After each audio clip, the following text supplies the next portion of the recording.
The burning sun casts scorching light on fragmented pathways, shattered directions to a spiral of possibilities. The sabers rattle. The age of peace has ended on antagonism's sharp-edged steel. Real politics, global supply chains wrapped around the neck of a youthful figure behind the horizon. Where have all those dreams gone? The glowing hope and laughter of a carefree child? Buried in the fields of Zaporizhia, covered by the sands of the Levant. The world watches, standing idle, shattered responsibility, acknowledged by only a few. A mosaic of realities we face, a chorus of power plays, and double standards disintegrating into conflict. Territorial integrity or self-determination? Human rights or cultural distinctions? Self-interest or perhaps common values? In a tapestry of futures interwoven, we are fighting and doubting and talking over each other. But the furnace is getting hotter.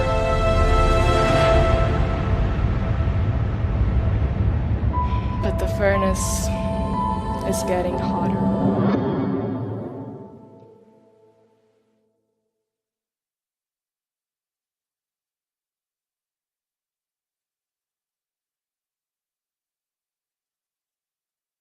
Ladies and gentlemen, the Secretary General of the Bled Strategic Forum, Mr. Peter Girk.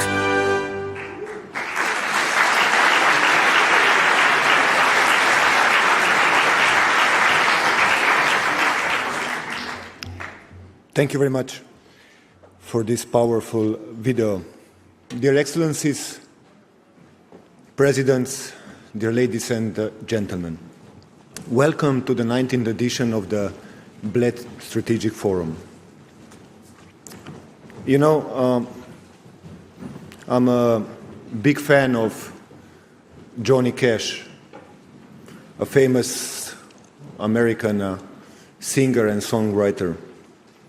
He wrote a song in 1971 called or titled Man in Black. He wrote it because he was disillusioned with the world he was living in. We are in 2024. I'm afraid that somewhere above, Johnny is still wearing black, and it doesn't seem likely that he will put on bright colors anytime soon. For a long time now, the world seems to drift from tragedy to tragedy. From Ukraine to Gaza and Sudan, from Burkina Faso to Myanmar, Yemen, and Somalia. The list goes on and on. We are witnessing destruction, loss of innocent human lives, hatred, and total absence of compassion and solidarity. The world needs good news. It needs them now. Moreover, I'm not just talking about the conflicts, but also about issues which are equally or even more important for our common future: climate change, migration, energy, and food security. I don't believe in doomsday scenarios. I still believe that together we can overcome these parallel realities we are living in and find common ground which would allow us to move towards a more sustainable and just future. Basically, I still believe in humanity. I still believe in humanity. But we need a change. Thank you.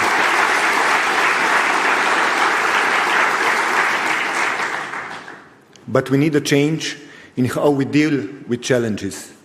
Fragmented processes yield fragmented and unjust solutions. We cannot continue just patching things up here and there. We need a comprehensive, I would say a global plan. We need a summit of the future plan. And I hope in the next weeks we will be able to get to that. Before I give the floor to our host, Minister of Foreign and European Affairs, let me just take this opportunity and thank my team, especially my conference director, Matej Gregorec, technical and logistical director,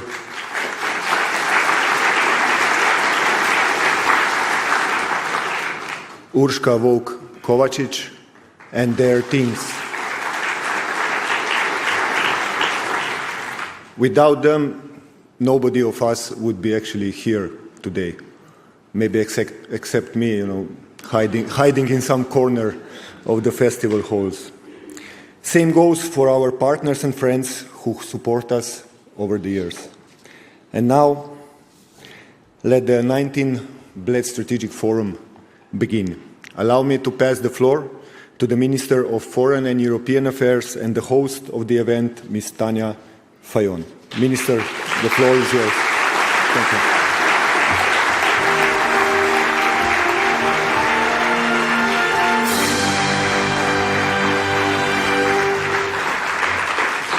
Thank you, Peter. Dear President of the Republic of Slovenia, Ms. Nataša Pirc-Musar, Prime Minister of the Republic of Slovenia, Mr. Robert Golob, President of the European Commission, Ms. Ursula von der Leyen, Prime Ministers, Secretaries, General Ministers, Excellencies, ladies and gentlemen, good afternoon. Welcome to the 19th edition of the Bled Strategic Forum.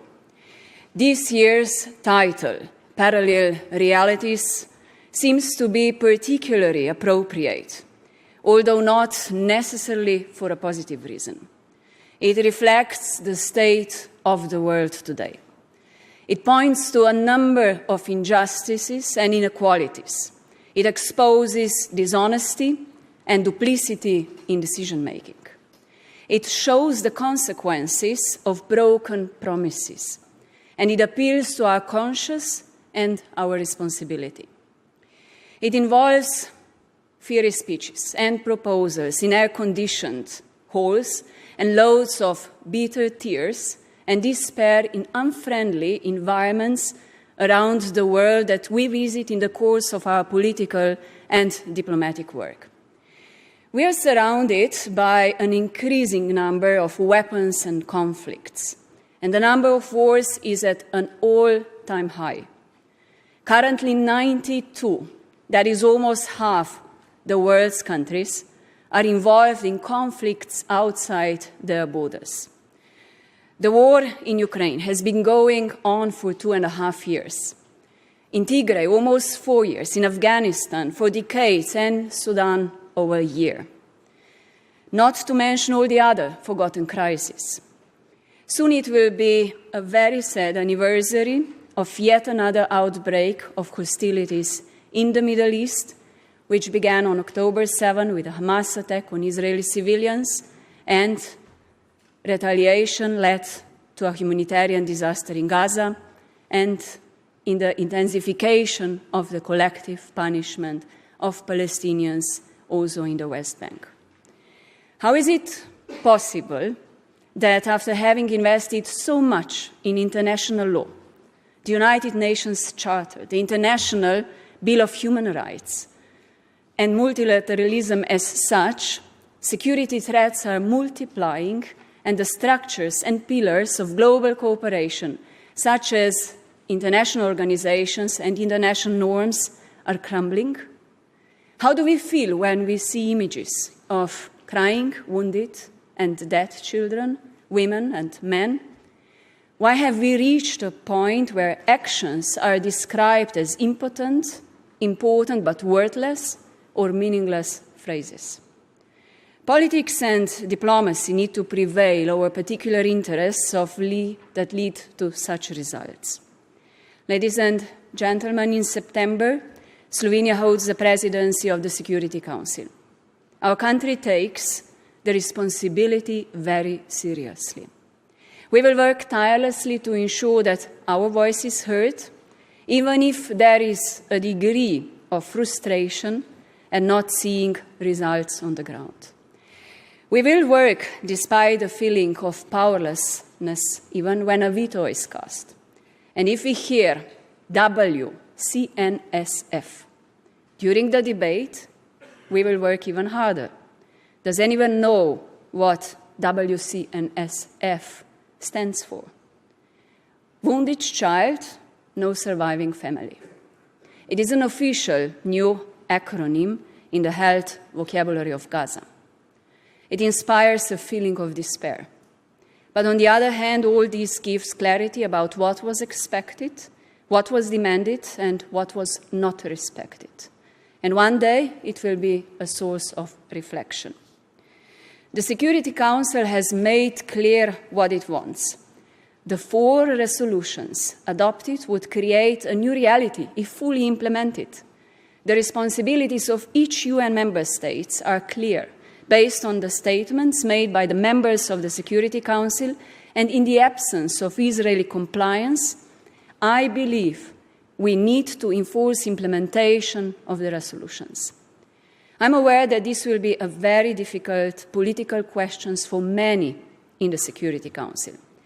And speaking of responsibility, I call upon other countries to recognize Palestine as a sovereign and independent country, and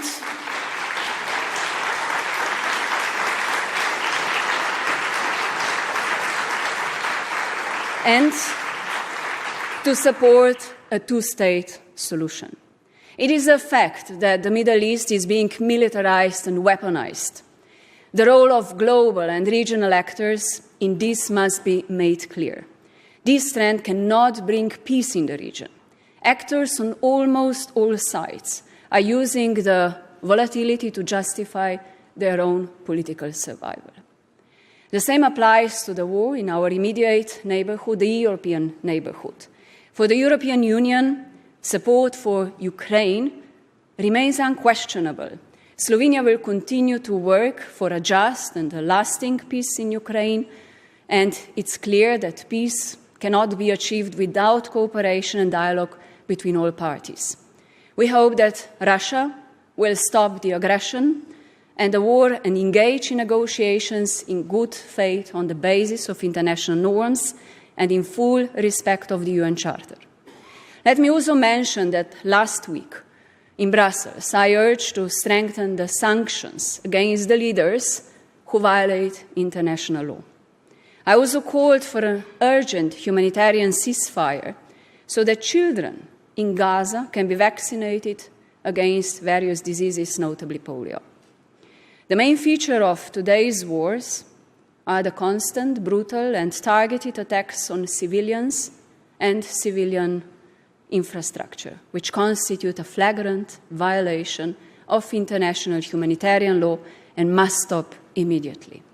Slovenia is aware of the importance of rapid assistance in humanitarian crises. In our ministry, together with national and international strategic partners, we strive to provide fast and effective assistance on the ground. In recent months, with financial support for almost 1,000 internally displaced families from Gaza, medical equipment for the hospital in Bethlehem, and the rehabilitation of children from Gaza in Slovenia. In Ukraine, the complete renovation of a home for disabled children and young people with special needs continues with the construction of psychotherapy rooms. The situation in Ukraine has shown that civilian nuclear facilities can also be the subject and target of the attacks. This is a blatant violation that should not only be condemned, but also sanctioned. At an informal ministerial meeting in Brussels last week, I mentioned that we were considering organizing an event at expert level with some partners to launch this reflection. The war in Ukraine has a huge impact on the enlargement policy of the European Union. I'm afraid the people of the Western Balkans, especially youth, are losing their hopes. Last year, on this very podium, the President of the European Council, Charles Michel, expressed his strong conviction that both the European Union and the candidate countries must be ready for the enlargement by 2030.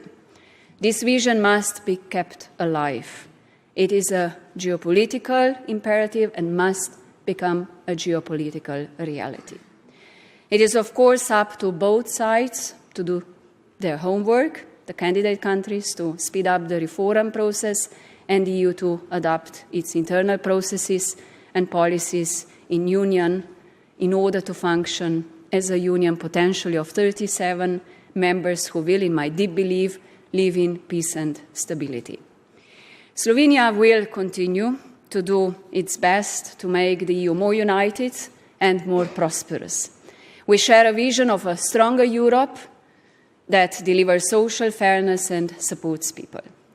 Ladies and gentlemen, dear guests, I painted a rather bleak picture of the world today, but I also pointed out that we can make a difference.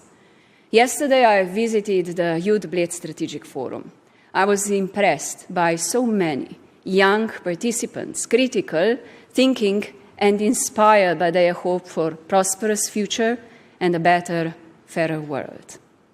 At the Slovenian Ministry of Foreign and European Affairs, we have just completed our first strategic foresight with 4 different world development scenarios.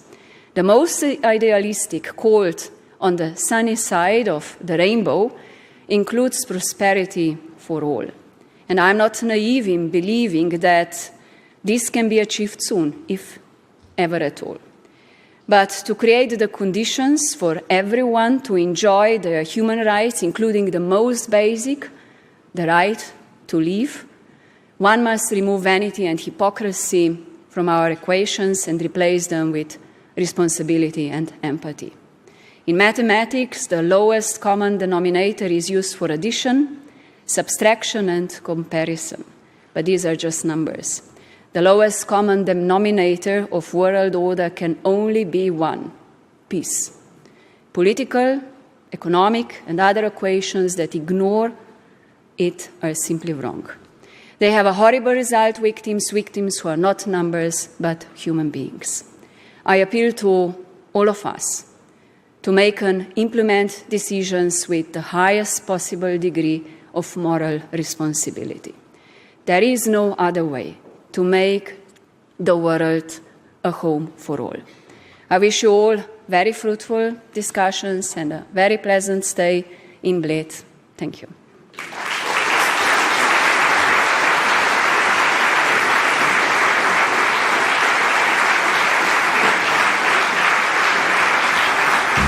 and gentlemen, the President of the Republic of Slovenia, Ms. Nataša Pirc-Musar.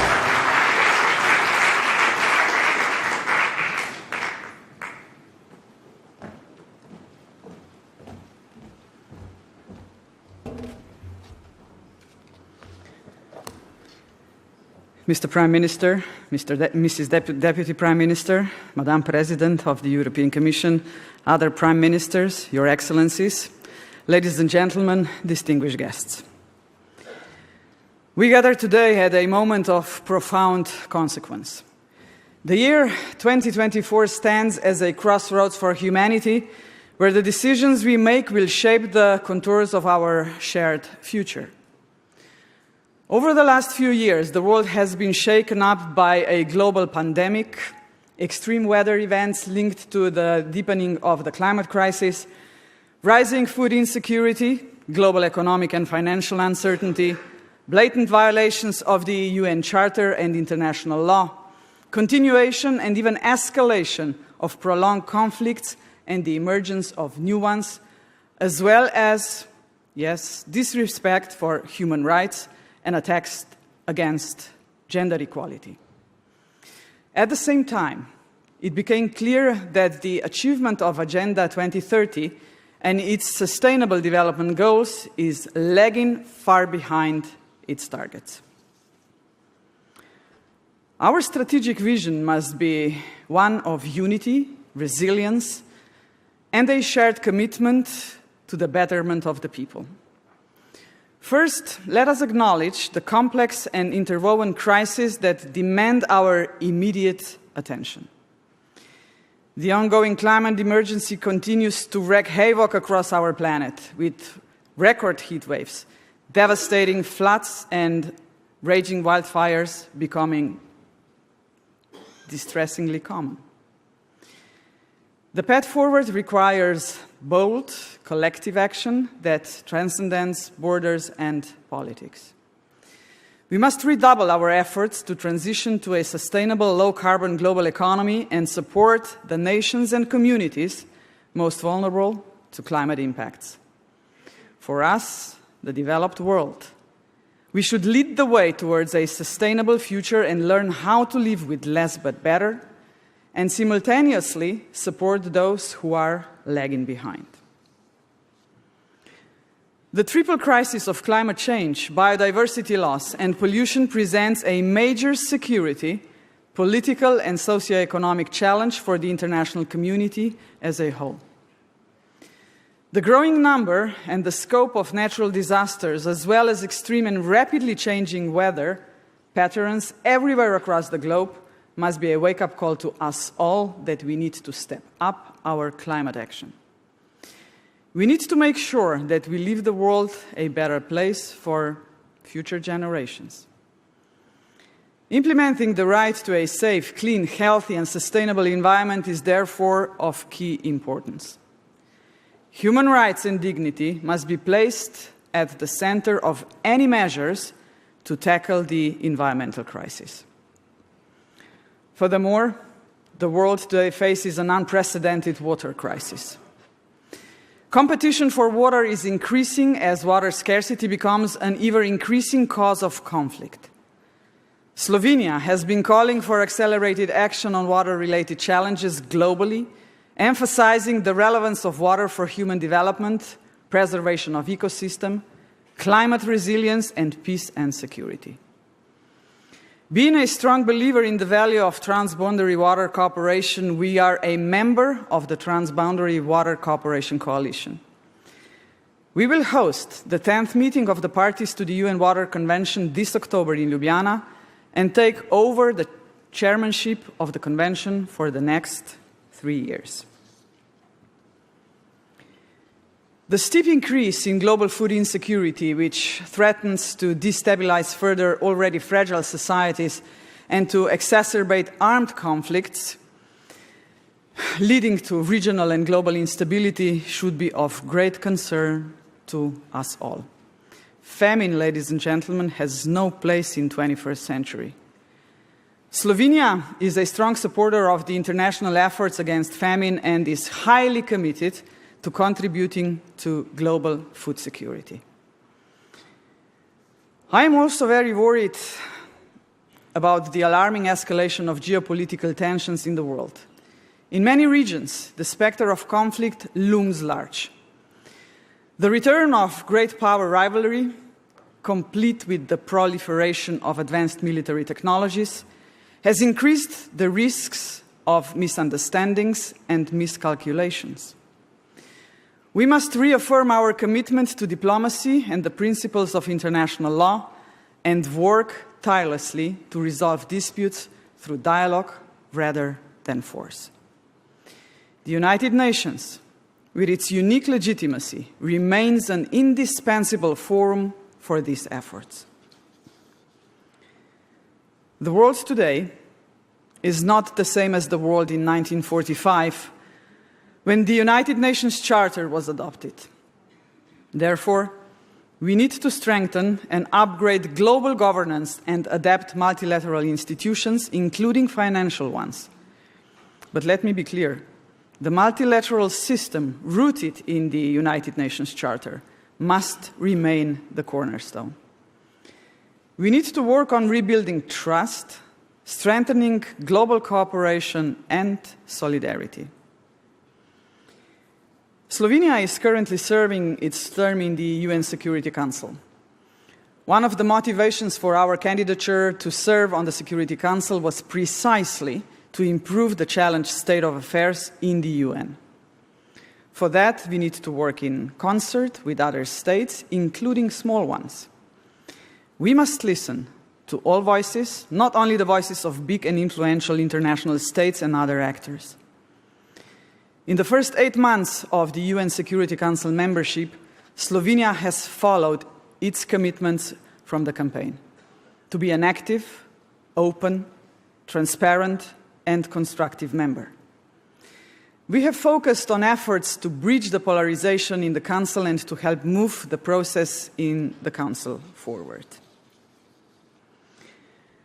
There is a growing need for the international community to overcome existing geopolitical divides and to address new threats and challenges to international peace and security, as well as to be able to effectively respond to humanitarian disasters, as we are witnessing in Palestine, Sudan, Ukraine, and elsewhere.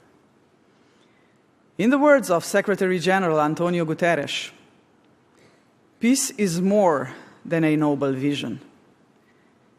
It's a rallying cry and a call to action, and it is humanity's greatest responsibility.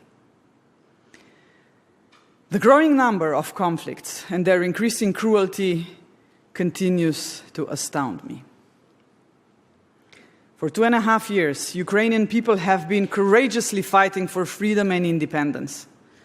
For 2.5 years, Russia has blatantly violating all norms and principles that we agreed on together to make the world a better and safer place. But as long as the UN Charter and international law are being ruthlessly trampled, as long as civilians are suffering and towns are being reduced to piles of rubble, we will not tire of condemning the Russian aggression and upholding the universal principles that guide us all. I have recently been in Ukraine. It broke my heart to see and hear about so many lives being lost, families being torn apart, and childhoods being destroyed forever. But it is not only Ukrainian people who suffer because of this senseless war. Even though the war is raging on European soil, it is also not only a European matter. Its repercussions have been felt across the globe. Food insecurity has put the lives of millions in danger. So have the attacks on and around nuclear facilities in Ukraine. Yes, we all want peace, but let us be clear. While there are two warring parties, Russia is the aggressor and Ukraine is the victim.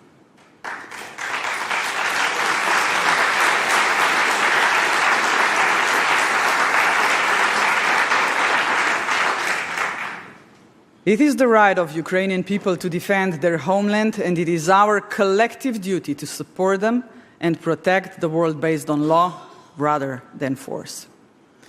That is why Slovenia will continue to stand by Ukraine and its people for as long as it takes. Slovenia will also continue to support the efforts towards just and lasting peace. We know peace cannot be achieved without the involvement of and dialogue between both parties.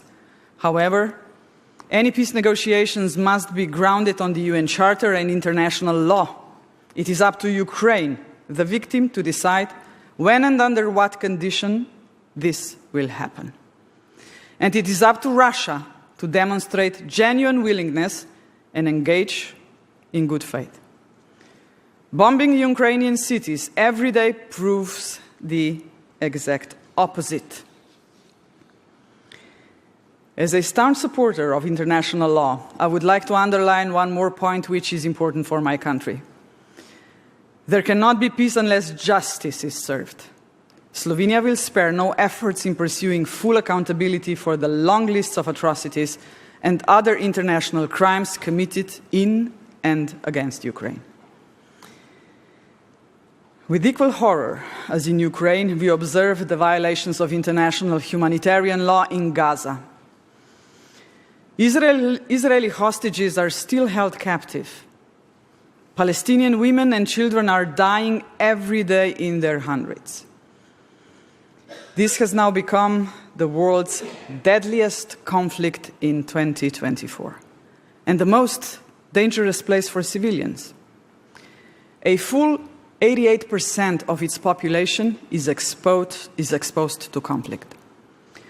Targeting civilians is not a legitimate military strategy under any circumstances. Hostages must return to their families safe and unharmed. A ceasefire must be put into effect.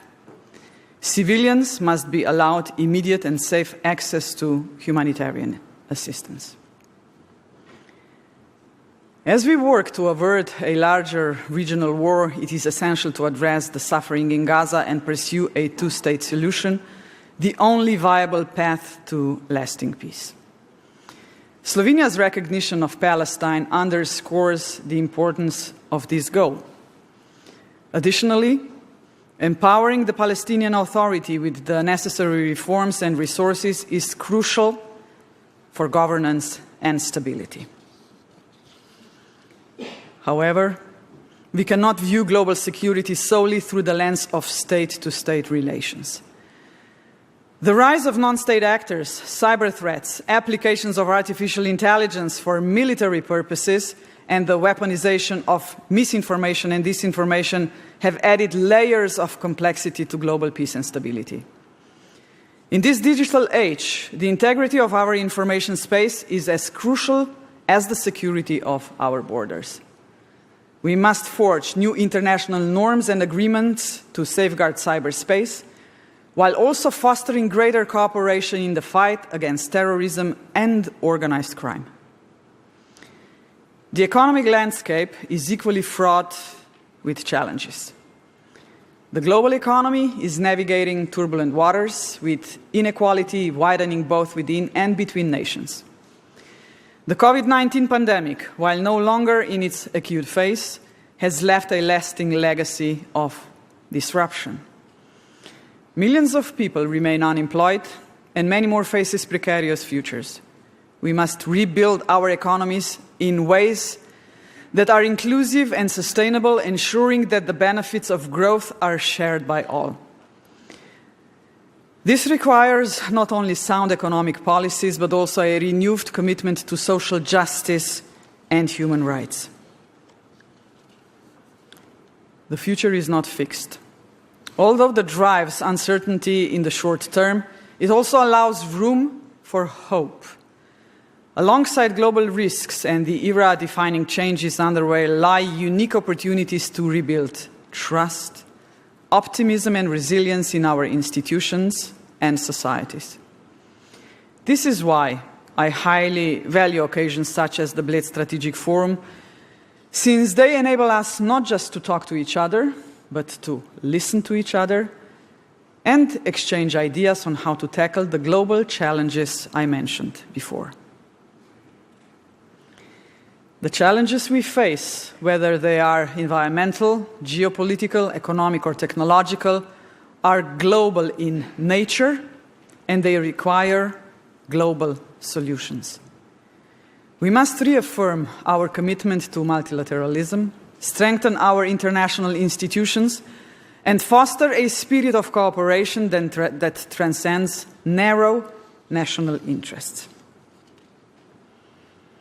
Finally, ladies and gentlemen, let us remember that the ultimate goal of our efforts is to create a world where all people can live in peace, dignity, and prosperity. And dear guests, this is not an idealistic aspiration. It is a practical necessity. In an age of unprecedented global challenges, our fates are more intertwined than ever before. We must act with the urgency that this moment demands, guided by the principles of justice, equality, and above all, mutual respect. Together we can build a future that is worthy of our highest aspiration, a future where humanity's potential is fully realized, and when the world's most pressing challenges are met with resolve, creativity, and compassion. Ladies and gentlemen, I would like to thank you all for coming to my country. I wish you are going to enjoy your stay in Bled, in Slovenia, and I wish you to have many fruitful conversations, and let us try to do something for the better world together. Only together this is possible. I firmly believe in that. Thank you very much.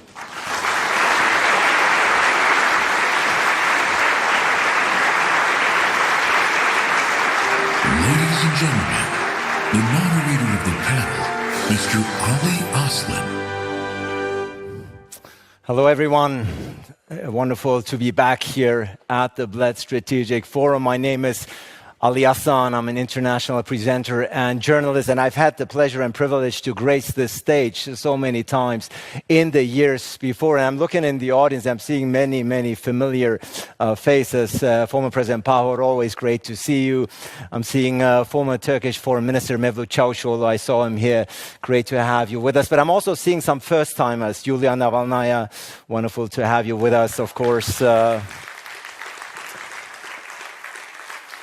We'll be seeing you up there in a moment. Garry Kasparov, I'm seeing him here in the first row. First timer, I believe.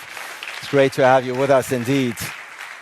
So as you can see from the names, and of course many, many Western Balkan leaders whom I have the pleasure of sharing the stage in just a moment. But it is really, truly delightful to be back here at the Bled Strategic Forum. And those who've been here before in previous years, they know that this was a relatively small regional conference. But look at it now. It's a full audience, many people waiting in line still to get in, if you will. And I think that speaks a lot to the efforts and credits of the Slovenian government, of course, the current one, the previous ones, to Tanja Fajon, the host, Peter Grk, the Secretary General, and his team. Let's give him another round of applause for this really great accomplishment that they have managed here over the years. And so much so has the BSF, the Bled Strategic Forum, gained in international reputation that word has spread all over the globe, including New York and the United Nations. The UN Secretary General, Antonio Guterres, would have loved to be here.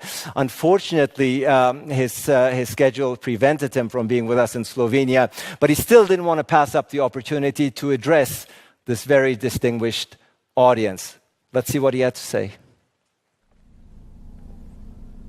This year's Bled Strategic Forum comes at an opportune moment as Slovenia assumes the presidency of the UN Security Council. I congratulate Slovenia on the vital responsibility during these crucial months. Together, as our world is beset by challenge after challenge, poverty, hunger and inequality, climate chaos, a global financial architecture that is not providing an effective safety net for developing countries, a flouting of human rights, international law and United Nations Charter around the world, and ferocious conflicts that are inflicting suffering, misery deaths, and the largest displacement of people since the Second World War. Your team, a world of parallel realities, pinpoints the problem. We are living in a world divided. Healing this divide and tackling the challenges facing us requires finding common ground solutions. Solutions such as accelerating action to achieve the Sustainable Development Goals, reforming today's outdated, dysfunctional and unfair global financial architecture so that it better represents developing countries and responds to their needs, tackling the climate crisis and anchoring economies in renewable energy, standing with the world's most vulnerable people, including those living through conflicts and humanitarian emergencies, and recommitting to the timeless values and the principles of the United Nations Charter, peace, sustainable development, human rights, and upholding the dignity and equality of every woman, man and child on earth. This month's Summit of the Future is a chance for leaders to put forward new solutions and commit to action that can revitalize the multilateral system and build trust in what we can accomplish as a united human family. Across all this important work, I know we can count on you. Let's bridge divides and bring people together in common purpose for a better future. Thank you so much to the UN Secretary General, who I'm sure is very excited about Slovenia taking over the presidency of the Security Council very soon. But now I have the great pleasure of inviting a female leader here up on stage who has shaped European politics for the past 4 years and will do so for the next 4 years. She's already been here 5 years. I'm sorry. She's giving me this sign here. There you have it. I was thinking of US cycles. It doesn't work the same. 5 years. You have an extra year, so more work to be done. I'm looking forward to that. So for the next 5 years, a lot of challenges that Europe will be facing. We've already listened to the speeches prior, but of course she will embark on a very challenging but hopefully fruitful endeavor. She was already here 2 years ago. We're delighted to welcome her back, the President of the European Commission, Ursula von der Leyen. Herzlich willkommen. Schön, Sie wiederzusehen.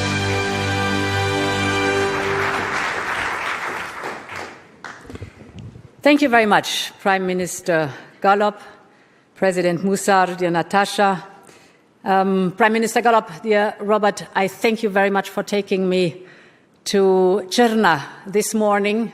I had the opportunity to visit Črna, to be back in Slovenia, to the stunning beauty of Slovenia, but I was there last year, right after the devastating floods, an effect of climate change. We should not fool ourselves about that. It is something which we will see more often. And it was heartwarming and welcoming to see how much progress has been done compared to last year. Last year, destruction, devastation, everything covered with mud, people desperate, of course. Today, reconstruction, recovery, cooperation, amazing people with solidarity working together. And indeed, you know that Europe is by your side. And I could reassure the people of Črna, but of course the people of Slovenia, Europe will stand by your side to work on the recovery and reconstruction after these devastating floods. You can count on us.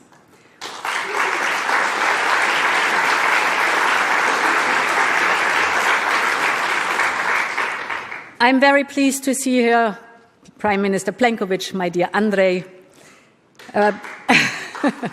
Yes, please, please. All the Croatians in the room.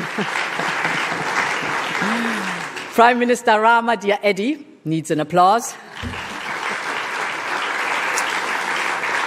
Prime Minister Vučević, we have not met personally so far, but we will soon have a bilateral. Excellencies, ladies and gentlemen, your applause first of all.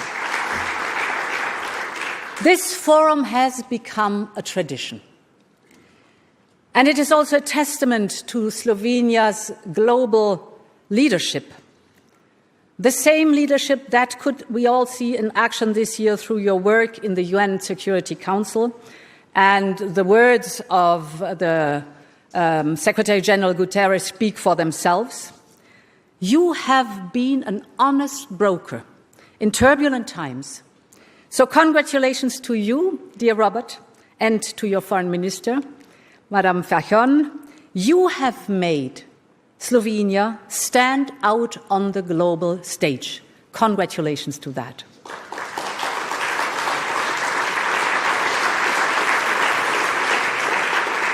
Now, the title of today's Bled Forum is A World in Parallel Realities.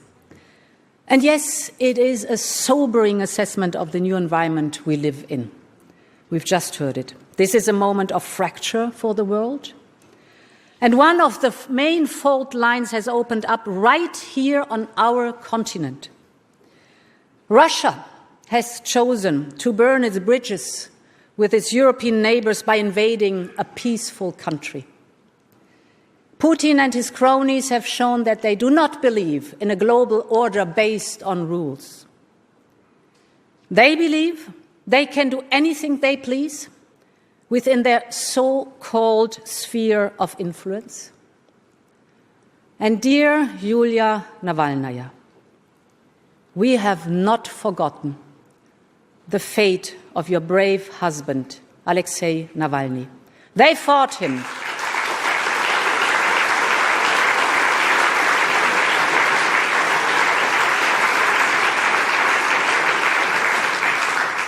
The Kremlin's cronies fought him. They imprisoned him. And ultimately, they killed him. But they cannot kill Alexei Navalny's dream of a free Russia because it lives on in you, dear Yulia, and in so many others.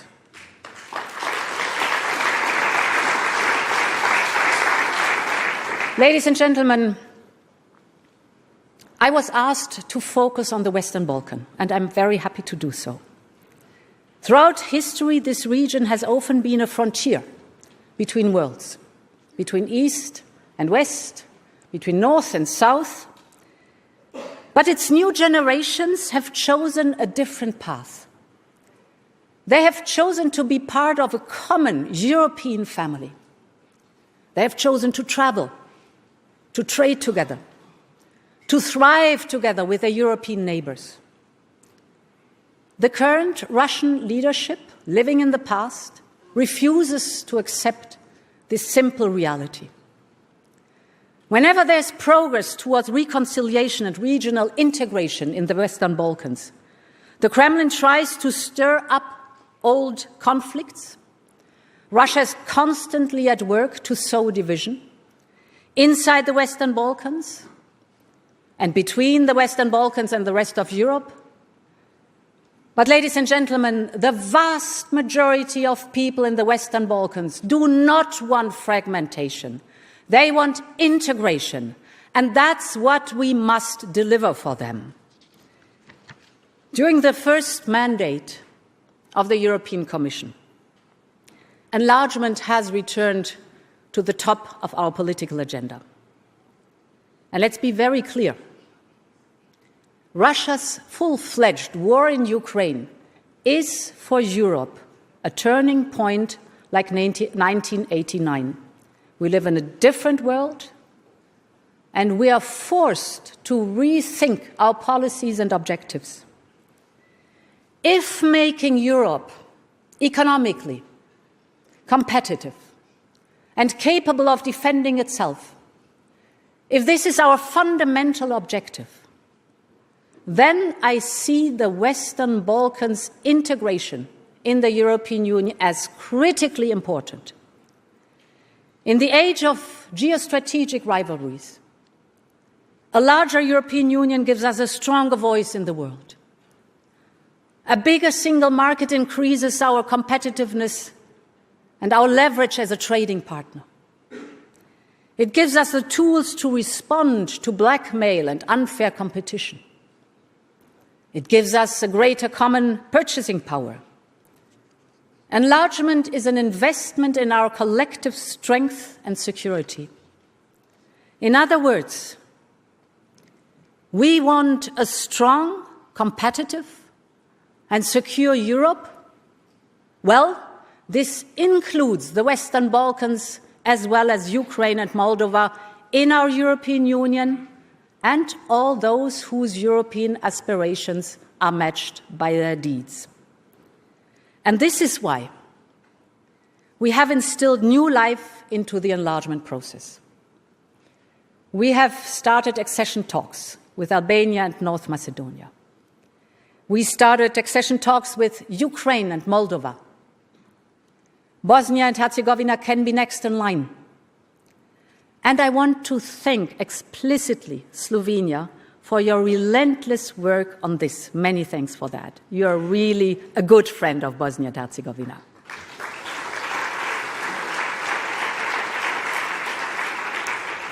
And it was this strategic reasoning that urged us to rethink our enlargement strategies and to come with the idea of a gradual integration. Exactly 1 year ago, we launched the new growth plan for the Western Balkans, and this work is beginning to show results. And let's pause for a moment and celebrate these achievements, of which you, the Western Balkan leaders, should rightfully be very proud of. Tirana is Europe's fastest growing airport. European companies are setting up shop in Serbia and Bosnia-Herzegovina at an accelerated pace. Kosovo's economic reforms have been heralded by the IMF and are generating economic benefits. North Macedonia's investments in infrastructure are a source of inspiration. Montenegro has just seen its credit rating upgraded on the back of its sound policies. By the end of the year, 3 of you could already join our single euro payment area, and this will generate savings of over 500 million euros every year once you are all in. Dear friends, it's not even a year since we formulated this objective. Now it's an emerging reality. I think you can be so proud of it. Congratulations to that work.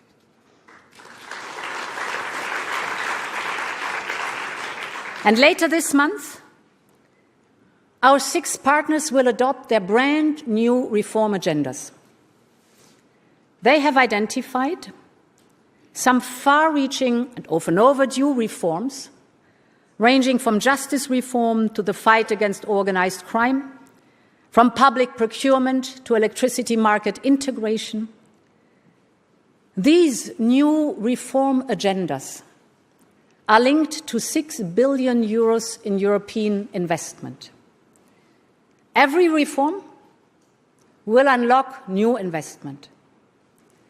So this growth plan is basically the same model as our own recovery plan. You know it, Next Generation EU. The principle is reform gets investment. And when all these reforms will be completed, each partner will receive roughly as much aid per person as the Western Balkan would under the European Union's cohesion policy. This is a huge step forward. And why is it so important? It is important because the European Union is in the process of reinventing itself in the new geopolitical context. And we want our Western Balkan partners to be active participants in the conversation on the future of the European Union. And as we have many friends here today from our candidate countries in the audience, let me be very clear. I want our work to speed up even more. In the next Commission, enlargement must be a full-time job that allows undivided attention. And this is why I will appoint a dedicated commissioner for enlargement. Let's write history together.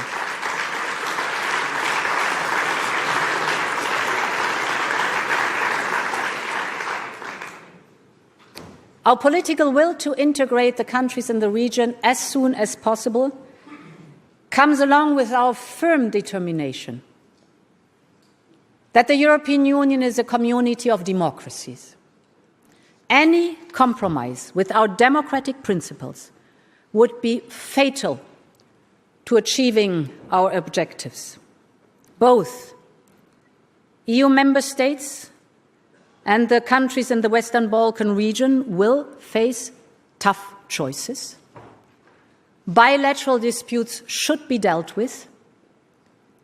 Integration in the European Union will depend on governments making difficult and, yes, sometimes unpopular decisions. But this is the time we live in. Postponing decisions means making wrong decisions. But taking decisions, moving forward, means taking the lead, shaping our future, being the masters of our own destiny. And this is the essence of Europe. This is the spirit we must have to navigate the challenges of a fracturing world. Thank you very much for your attention, and long live Europe.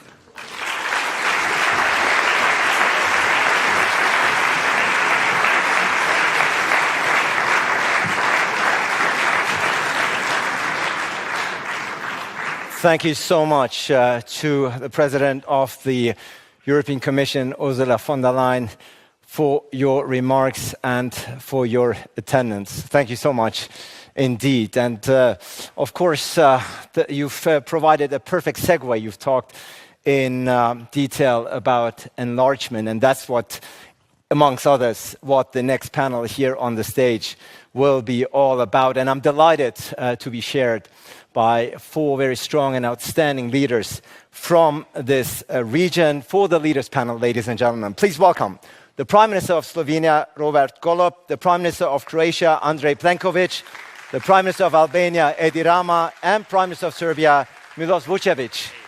Always good to see you. Pleasure. I'm all the way on the left. You see the names. You see the names. Good to have you. Wonderful to have you all with us.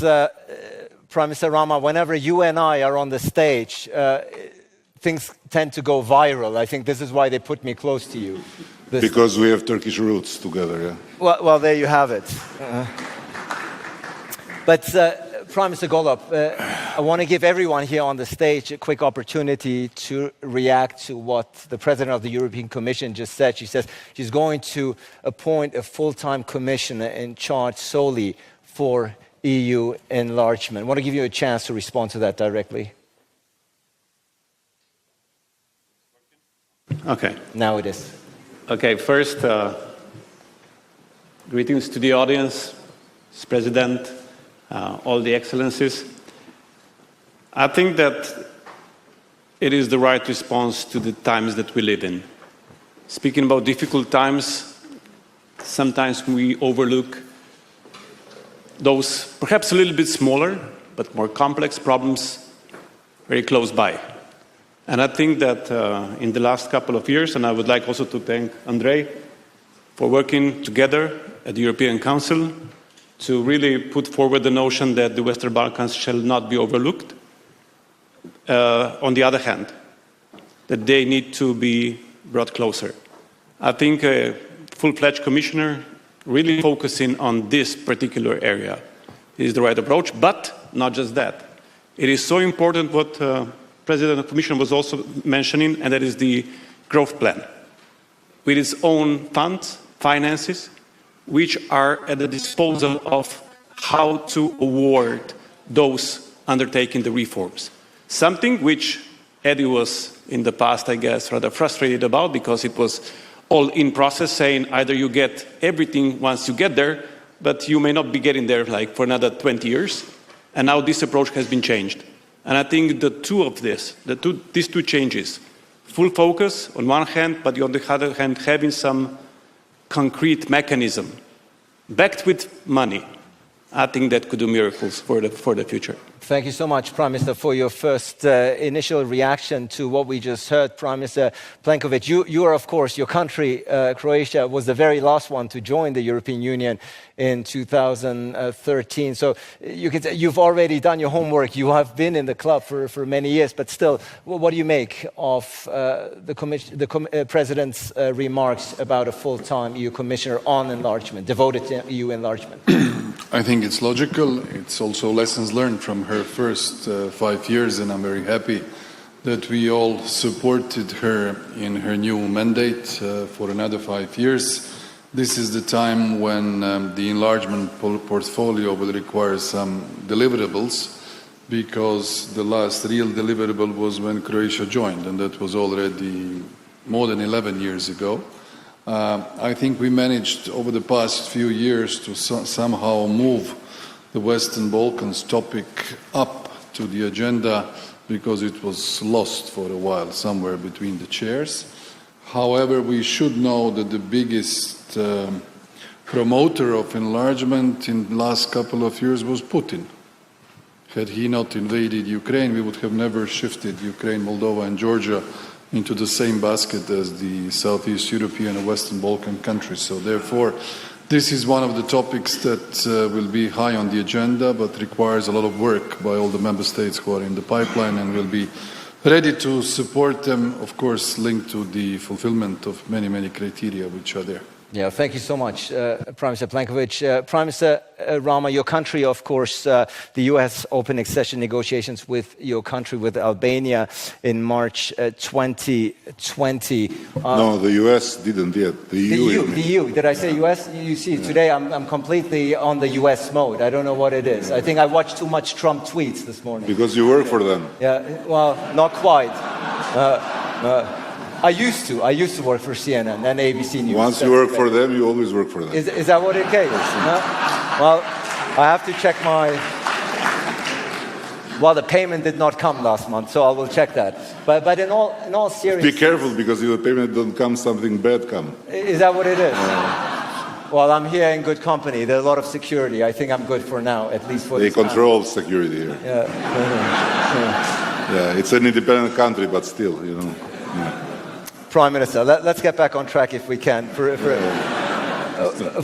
just a second and talk about EU enlargement. Obviously, first of all, I told you here, I told you again a few days ago in Prague. Yes. When you invite people from the Balkans, stop putting these chronometers in front, because it's too German and I don't like it. Yes. So what you the want Slovenians put it up, not the Germans. But they are already too German, but you are Ali Aslan, and true German is not good. So that's what the AfD says. But anyway, it's, that's why Americans recruited you easily. Well, there you have it. I like how my reputation is now going to be fully destroyed thanks to you. If I may. No, they'll fear you now, and they'll invite you more. Prime Minister, second attempt to get back on track here. Let's...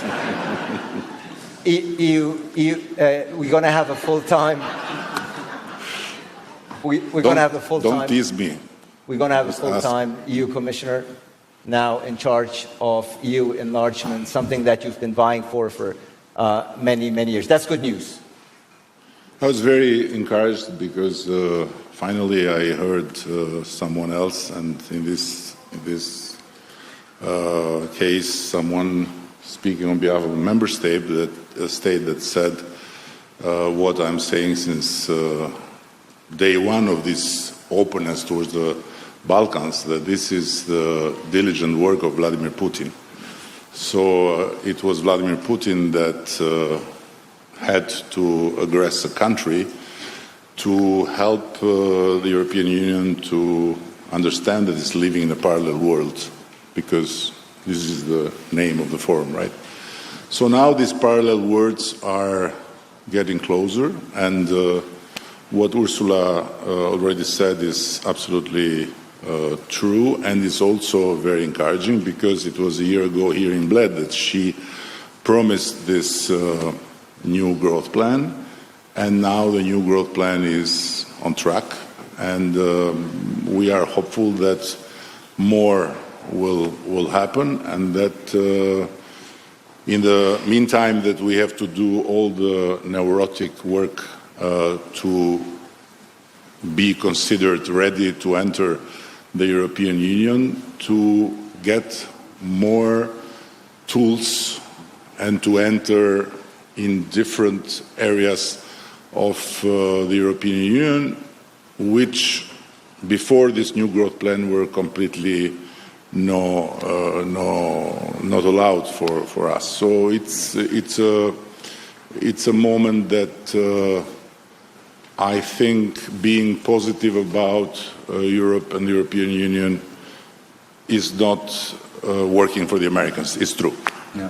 Well, there you have it. But in all earnestly, of course, Albania's ambition to join the EU obviously unwavering in this regard. And echoing what Prime Minister Plenković said, if it hadn't been for Russia's attack against Ukraine, probably this new momentum that we're seeing would not have been as evident as is currently being displayed. Prime Minister Vučević, welcome to the Bled Strategic Forum, a first-timer, I believe, here at the BSF. Last year, actually, I sat here on this very stage with your predecessor, with Ana Barnović, who said Serbia has no plan B regarding the EU. Is that still the case? Yes, indeed. It's something what is geostrategical definition and main political goal for Serbia in last 20 years. Something what we didn't change and we don't want to change. Regarding the speeches that we heard from the President of European Commission and of course President of the Republic of Slovenia, Minister of Foreign European Affairs, is something what should encourage us from Western Balkans.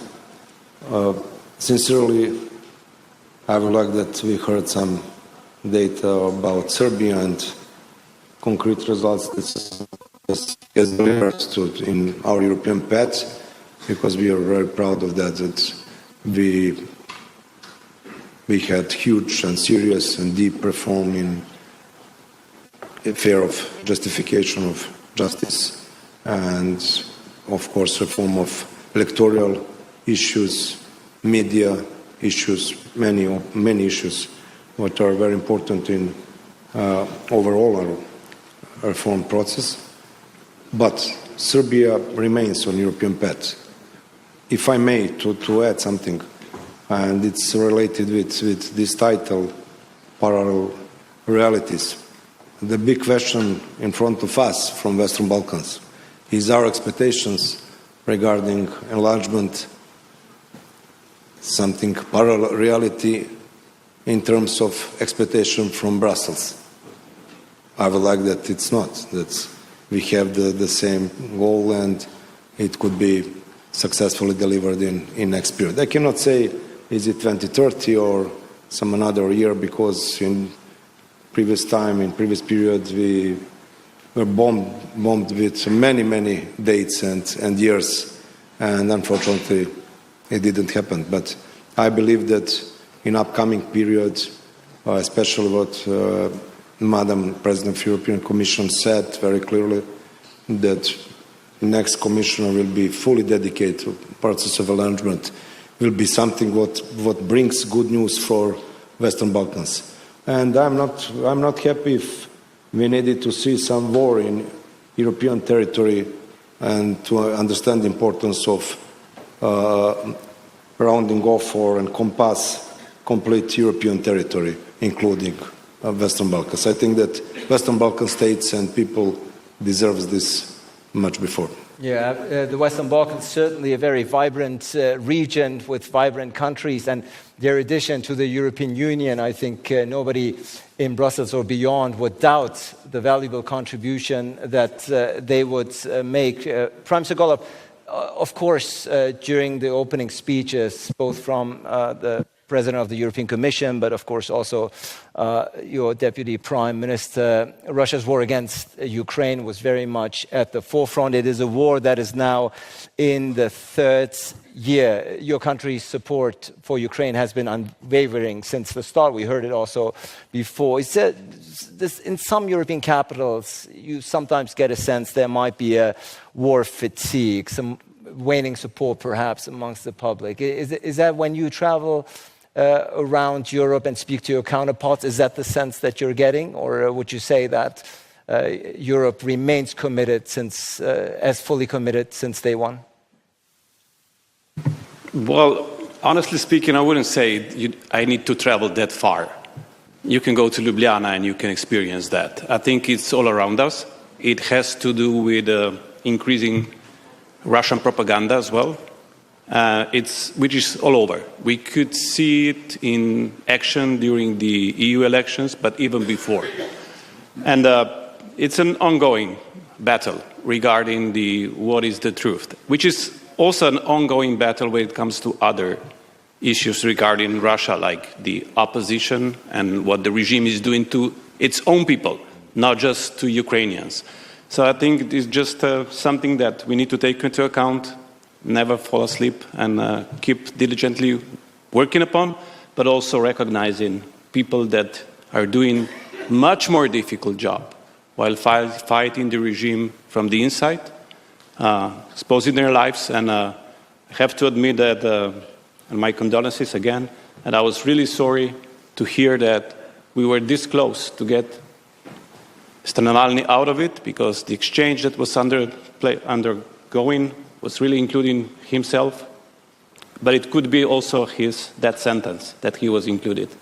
That really, so it's a perplexing word, and we are dealing with people that are very hard to predict and usually not having any good in their mind. So, expressing my deepest gratitude for those working from the inside, which does not apply, and I need to be honest, to Russia only. It applies also to Israel. And this is one of the controversial topics for today, but I think that wherever the opposition goes against a regime which is violating humanitarian and international law, we need to support it. And for that reason, I also congratulate all those voices within Israel claiming for peace and asking Netanyahu to stand back. I think this is the only way forward.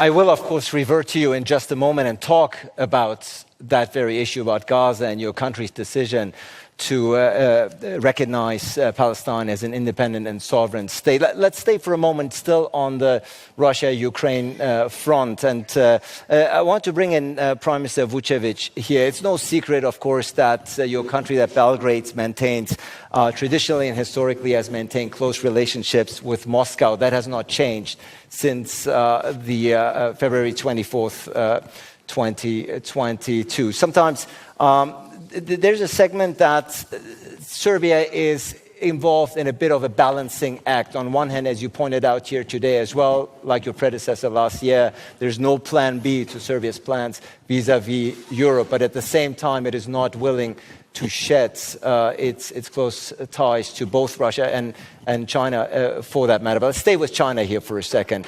Do you find it problematic, this balancing act between trying to become an EU member at the same time maintaining close relationship with Russia? You know, Serbia doesn't hide anything. You know, we are a sovereign, independent country with main international goal to become full member state of EU. Till that, we have full right to protect our national and state interests in a way that we consider is the best. So we don't do anything behind the scene.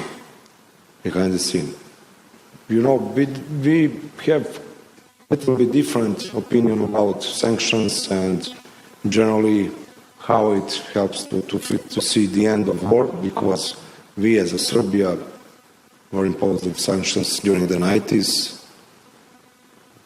We suffered a lot, and we don't believe in that politics.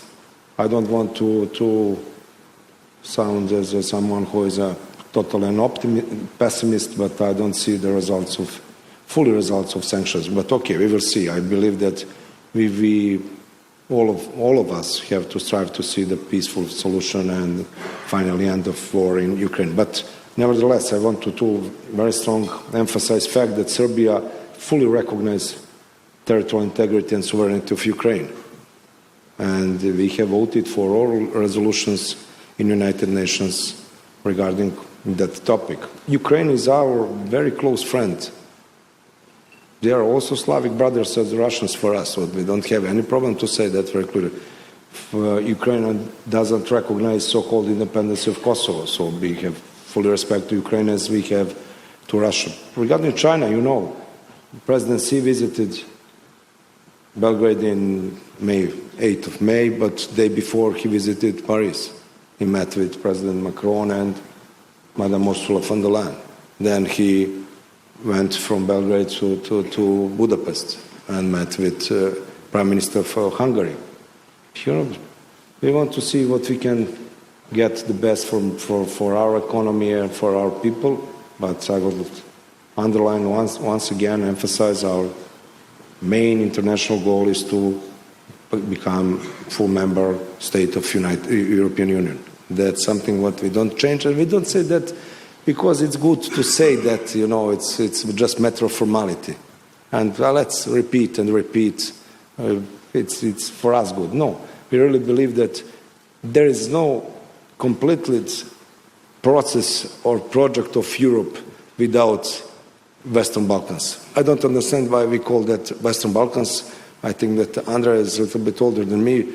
It was just Balkan, but rather I will use term of title of European Balkans. But okay, Western Balkans.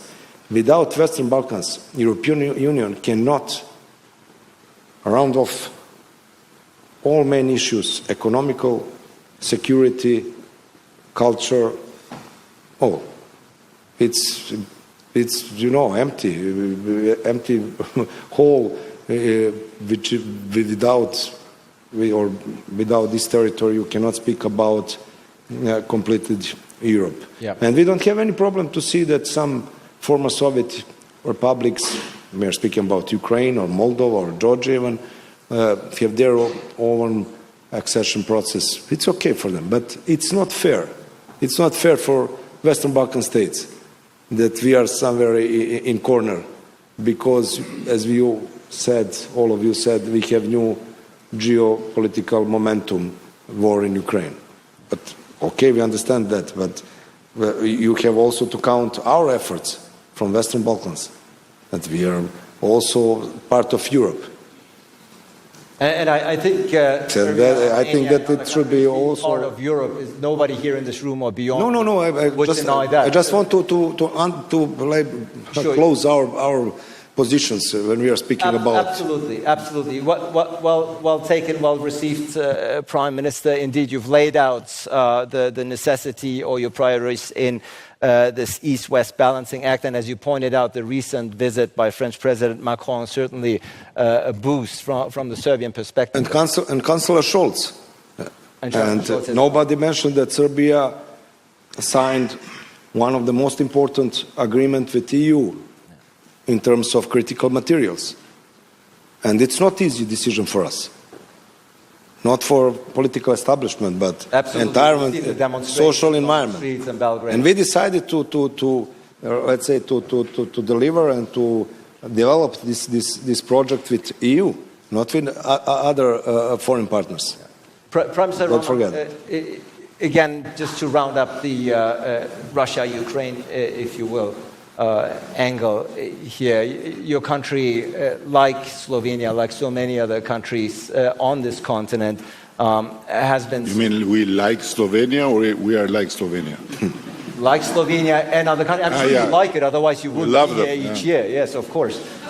Clearly you appreciate Slovenia and the BSF. But more importantly, like Slovenia and other European countries, you too have been unambiguous in your support for Ukraine. You signed close treaties and partnerships with Zelensky, President Zelensky himself. You, of course, your country has a certain history with communism, Soviet Union. I think does your support for Ukraine stem from your history as well here? No, from our history, we learned that in Russia the music never changed. And it's also on the Russian story of the anthem, which we had the chance to talk because when Stalin needed the text for the anthem, he needed something very strong and brutal. And then when Khrushchev came and he thought that certain things had to change and Stalin had to be somehow put aside, he asked the same writer of the anthem to write a different text. And then when Yeltsin came, was not anymore Soviet Union, and the same writer who was very old came to write a different text. And then Putin wanted a very different text, but the music always the same. So, and we learned in the hard way, because we were not like all these guys. We were completely isolated from both the West and the East. We were like North Korea of Europe, and being unambiguous, it's how we are. We were unambiguous about Ottoman Empire even after the Turks themselves decided that it was not anymore a good idea. We were unambiguous about Stalin even after the Russians decided it was not anymore a good idea. So we'll be unambiguous about the EU and US partnership even when Americans and Europeans may decide it's not anymore a good idea. So we are fully behind Ukraine, also for a very simple reason, that it looks like completely unreal and surreal that in our time a country in Europe can decide to change the borders brutally, by force, by taking what pretends to be its own part. And this is completely not possible for us. But we are very much aware that we are very small to change the destiny of any battle. And we tried hard for 50 years to be the center of the world. It was not a good idea. So we are now very proudly aligned with our friends and our partners, fully behind the United States, like you, and the European Union. So for us, it's all very clear. There is no shadow in the middle. It's very black and white. Yeah.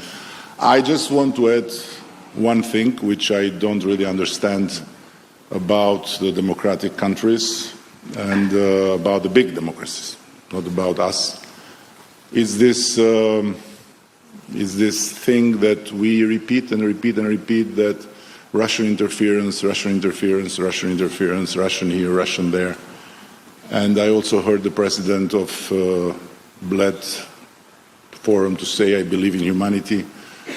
But when you see how the Russians are getting everywhere, through the tools that we are letting there for free, destroying every day our children, destroying every day the sense of community, the sense of communication, the sense of democracy itself, and I'm talking about the social media. I don't understand anymore what needs to happen to realize that social media, in this way, like we are treating and like we are dealing with that, is the biggest asset Russians, Iranians, whomever else you want have. And I would stop by saying, look at the TikTok version in China. It's a beautiful reality there. It's a country you would like to leave immediately. Look at the TikTok Chinese version. For us, it's the ultimate hell. And we call it freedom. We call it I don't know what. But as long as we will not realize that freedom of speech cannot be equal to freedom of speech, we are sabotaging, and I use a word that the Russians like, sabotaging our own future in the name of something that it escapes me. And I don't think our parents were stupid, and generations of parents were stupid to ask us to behave with education, to think twice before we speak, to not show in public all the depth of our guts and so on and so further. And I don't think that the press was less free when there was fact-checking, when there was no way to get out and to offend and to abuse and to do all the most horrible thing to another human because you have a different opinion from him or her. So in this, I think that we are missing the point that the Russians and all the other forces that do not like our way of life are being given a free ride through our fantastic space of freedom of speech. Well, we'll certainly be hearing more about the subject matter later on in a one-on-one conversation with Garry Kasparov here on stage, which I'm very much looking forward to. I think a point that we will take into the discussion with him. But Prime Minister Plenković, please jump in. I know you wanted to also remark, Croatia has been standing by Ukraine as well from the get-go. Do you see any changes within the Croatian public as far as the steadfast support is concerned? Well, first of all, I think that we should all give credit to the introductory remarks by President and Deputy Prime Minister and also Prime Minister of Slovenia for a little bit explaining the global context, how difficult the 2024 is, the year of the global elections and the year where we need to set course for the rest of this decade, whether it's the enlargement process, whether it's the security stability of the continent, Russia's aggression against Ukraine, or the situation in the Middle East, which can escalate. This is also something that we need to know. 3 points. One on the fatigue regarding issue of Ukraine. I think it's a false and imposed narrative which can only work in favor of Russia. There's no doubt about it. When you look at the facts and decisions, you look at the rollovers of the packages of sanctions, which are not there because we had nothing else to do. They're there because Russia violated international law and aggressed another country, which is Ukraine. I have to mark that Serbia was not also under Milosevic under sanctions regime because the United Nations and others had nothing else to do. It was due to the behavior, the aggressive behavior, and this is the point. This is one of the instruments which is a response. Second point is the support for Ukraine, militarily, politically, in economic terms, in reconstruction terms, is strong. We had strong debates about 7-8 months ago. We had one member state who stalled us and slowed us down in passing a 60 billion euros package for Ukraine, but eventually it was done. And this is important to note. So my feeling is this, despite the fatigue narrative, the support is very strong. The critical element is the mood and the willingness to defend its country within Ukraine. This is the key point. And I think that the efforts for peace, whether they come from the process that is now, let's say, linked to Switzerland, or whether there are some other initiatives, is also important, but we don't need just any peace. We need a just peace with respect of the territorial integrity of Ukraine. Otherwise, the message which is sent, okay, after 2 or 3 years there is fatigue, we'll acknowledge the status quo, and hop, there goes the territory and all of those victims. So we can't agree to disregard for the fundamentals of the work of the world in 2024. If we do that, then the door is open to any autocracy to basically bite away any democracy where they can and use the power of the strongest. Otherwise, the whole system will collapse. Absolutely. Thank you so much, Prime Minister. Prime Minister Rama, you won't like it, but we have less than 10 minutes to go. So there's still some issues I want to touch upon. And Prime Minister Golob, of course, both you and your foreign minister on this very stage had already touched upon the issue and topic of Gaza. Your country famously has followed Spain, Ireland and Norway by recognizing an independent and sovereign Palestinian state. You tweeted on the day, you said Slovenia's recognition of Palestine as a sovereign and independent state sends hope to the Palestinian people in the West Bank and in Gaza. What compelled you? What compelled you to take this important step, Prime Minister? Well, there are many reasons, but let me revert back to Ukraine and see how everything's connected. At the beginning of the aggression, Slovenia helped with all kinds of equipment that we had. Now we don't have any equipment left because we sent it all. But then when I met with President Zelensky, what was it, perhaps 2 months ago, and I asked him, how can we help? And he told me, well, we are losing the narrative in Global South about the double standards. And Ukraine needs support in Global South by countries like Slovenia, who has a very good reputation among the Global South countries. You know why? Because of our position regarding Palestine. So we are not doing it for this reason, but this is to show how double standards is really one of the issues with, unfortunately, most of member states of Europe do not put enough emphasis on. We do. And we were proud to stand in the company of Norway, Ireland, and Spain, sending the message to the whole world, not just to the Palestinian people, that we understand what is our moral obligation. It's not just lawful obligation because of international law, it's a moral one. It was a small sliver of hope, but every hope that we can send to Palestine is better than doing nothing. But predictably,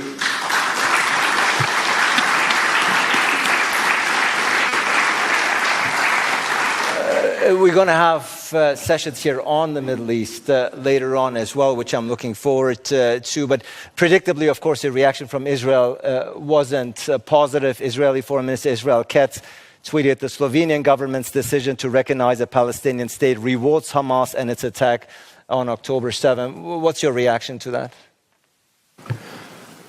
Well, the fact is that it all started, in a way, on October 7th. But the response was totally disproportional. At the beginning, what we witnessed was catastrophe. Then we witnessed horrors on the Palestinian side. Now what we witness, we don't really believe what Netanyahu is doing is really wanting to liberate the hostages. The latest developments show that it's all about him staying in power and has nothing to do with the hostage release. And that's really something that he will have to really, a certain day, he will have to explain to his own people. That's going to be really bad day for him.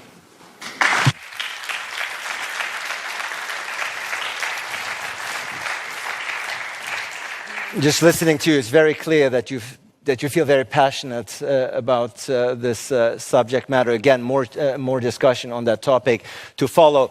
Keeping the time in mind, I want to do one quick final round where everybody comes in. As has been already pointed out by Foreign Minister Fajon, we have the Young Bled Strategic Fellows each year. Very great group. Where are they? Can we see a show of hands? Right there in the back. And they are listening to us. They're listening to you. They're listening to the speeches. They listen to us talk about Ukraine, about Gaza, all the things that Secretary General Peter Gürk has said, what is ailing our soul and our planet. I want to start all the way at the right with Prime Minister Vučević, and then we're coming down here. What is your message? What is your message to the young people who are hoping that you, that prime ministers, that the leaders are working for a better future, not just for yourself, but not for the current generation, but for the next one? What message of hope and optimism do you have for them? You know what? I would like... Can you speak into the mic? Yes, sorry. You know what? I would like that we have more speak about our mutual future, not to speak about some faraway countries and mostly to be stuck in past. Now I should, I don't know, give answer to Mr. Plenković, what he said about the 90s. He said that we are losing time because we will never be on the same position regarding what we survived during the 90s. And I will just repeat that I don't believe in politics of sanctions because mostly sanctions hit common people, not regimes. And I can witness about this because Serbia has been or was exposed on sanctions during the 90s. And if we always repeat what happened in the past and who is more guilty, who is not, we will not reach the main goal, what we nominated as a main topic for this conversation. I will be able to say, or free to say, the main topic also through speech of Madam von der Leyen. How we should encompass European territory, so together all European countries. And obviously we need the energy of new generation, the youngsters and people who are maybe not so under pressure from the past, and maybe they're more relaxed to speak about future. It could bring some positive vibes. And I will just say once again, without Western Balkans, you cannot speak about European project as completed. Just look on chapter from Paris, 1990s. Just look on chapter or declaration from Porto Caras in Greece, 2003. You will say that's the main European goal of European Union. And I understand that it's main goal of Western Balkans country as well. So young generations are necessary. We have to understand necessity of their more engagement because they are relaxed from the past, and I think that they're bringing something positive. Yeah, thank you so much. Prime Minister Plenković, also your message to the young leaders who are looking for a message of hope, especially at a time the Prime Minister Vučević spoke about also Europe's obligation and Europe's role here in a time when some call it BRICS, some call it Global South, is certainly challenging the political and economic power of wealthier nations of North America and Western Europe. What can we as Europeans do to work on a better and brighter future here? Well, I think we should show leadership in the current context of the global challenges, which are multiple. First of all, regarding the climate change issue, which is the biggest challenge for all of us. In some, I would say, parts of the world, we are more aware, in others less. Those who are catching up in terms of the industrial development are a bit reckless about the consequences, but I think that Europe and the European polities are more than aware, and I think this issue is the number one issue. We see the global warming, we look at our summers, we look at drought, we look at fires, we look at all the natural catastrophes, and we will perhaps remember this extremely warm summer as one of the coldest summers after a couple of years. So that is one thing. Second is, I think Europe should be the biggest proponent of international law. It should be our biggest strength. We are, of course, working in strengthening our economies, in strengthening our energy security, strengthening our defense, strengthening our interior affairs cooperation. But if the international law fails, we are all unsecure. And this is basically the main issue of the global governance, and that's why this summit of the future that we shall be attending in New York is extremely important. And also in that respect comes the enlargement. I think that there is a clear commitment. Last year here we were talking about the 2030. You remember the debate. I don't think anybody will promise a date to the countries of the region, because everybody who promised something made a mistake. The ones that promised and the ones that hoped. So without the great pretending, I think it's better to work hard based on the individual merits and use the conducive environment which we have now, and then simply come to a result. And the young generation can really help. We should not perhaps be focused on the past, but we should not forget the past. And Serbia and sanctions is an example of the regime change, actually. It was something that happened and we all know it. Actually, Koštunica was a superstar of the first Western Balkan summit that was in Zagreb in November 24. I don't think he came there solely because of the wish of the people, but of a wider international community's effort. So, strong support to Ukraine. Two-state solution is our position in terms of Israel and Palestine.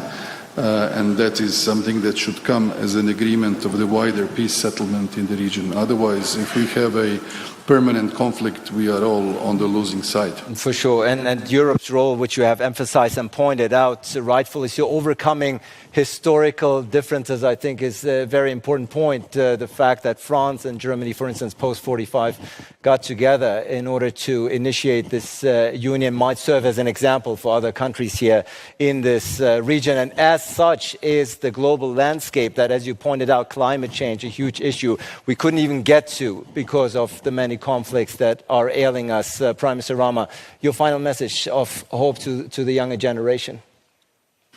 Your time says 0000, and now you want me to give a message to the young generation. 2 minutes, yes. No, I have to say very frankly that when I was younger, or at least at the age of the people that raised their hands, I hated older people that would tell me, this is my message. I would...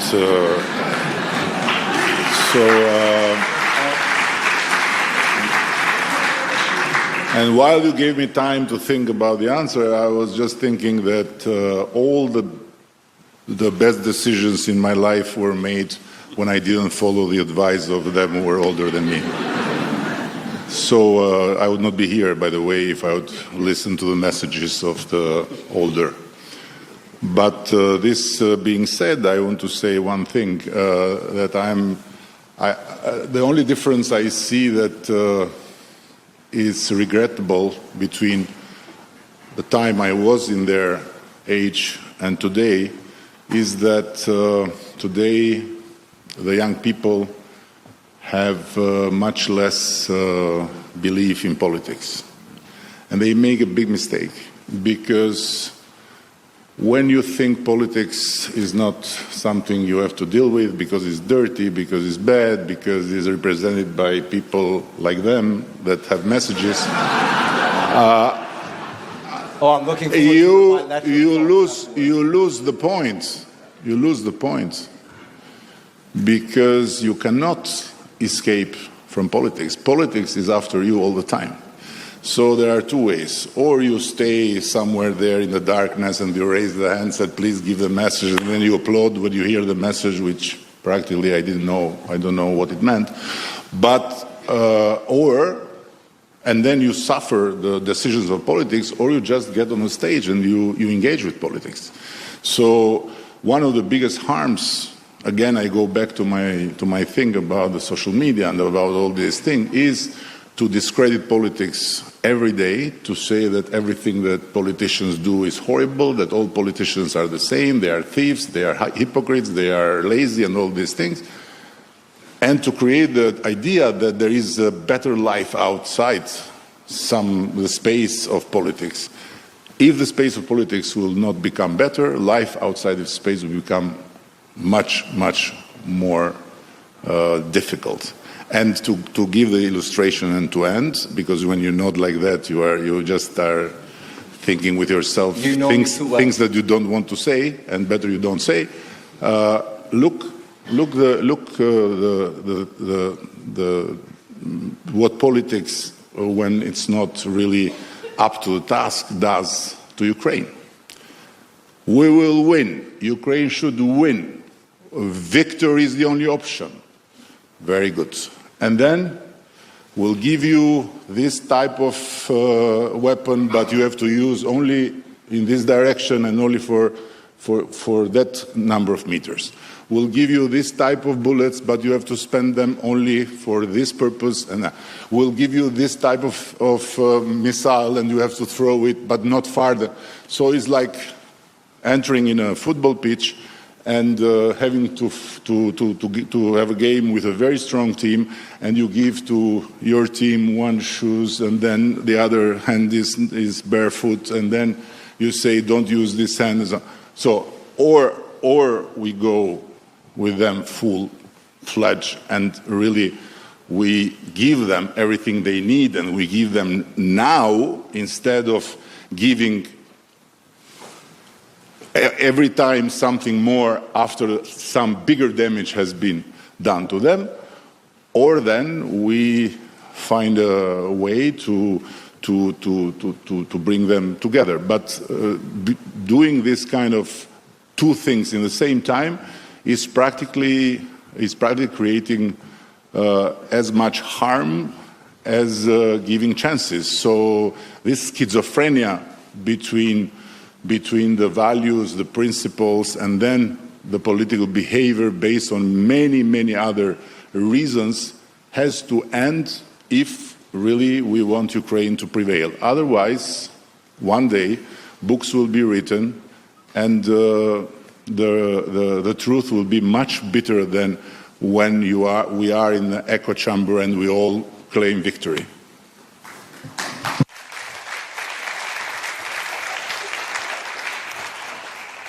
Thank you so much for your final powerful words. We started this session with your remarks, Prime Minister Golub. We're going to end it.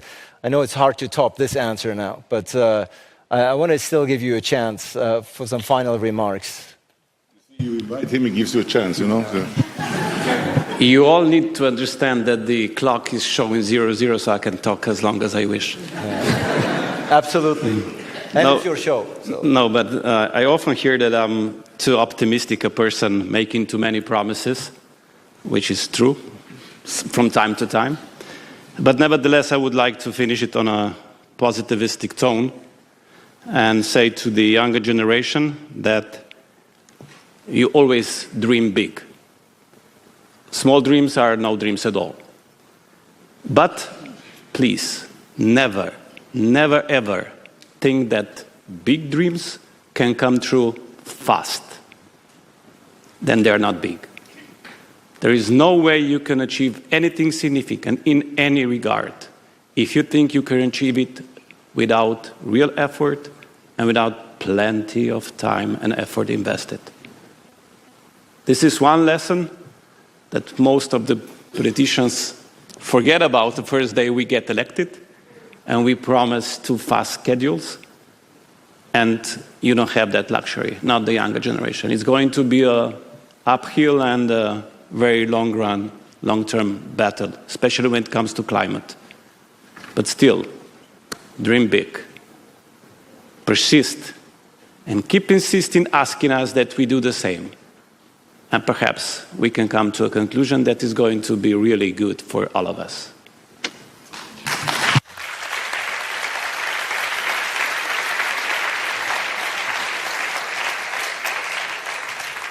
Ladies and gentlemen, this concludes this year's Leaders Panel, a world of parallel realities. Again, a lot of food for thought that our leaders have given us with something that I'm sure subsequent sessions will take with them. Prime Minister of Serbia, Milos Vučević, Prime Minister of Croatia, of course, always, Andrej Plenković, of course, thank you so much for your hospitality, as always, the Prime Minister of Slovenia, Robert Golob, and my good friend, Prime Minister of Albania, Edi Rama. Next year, you will do a one-on-one with you here. Thank you so much. Thank you. Thank you. Thank you so much.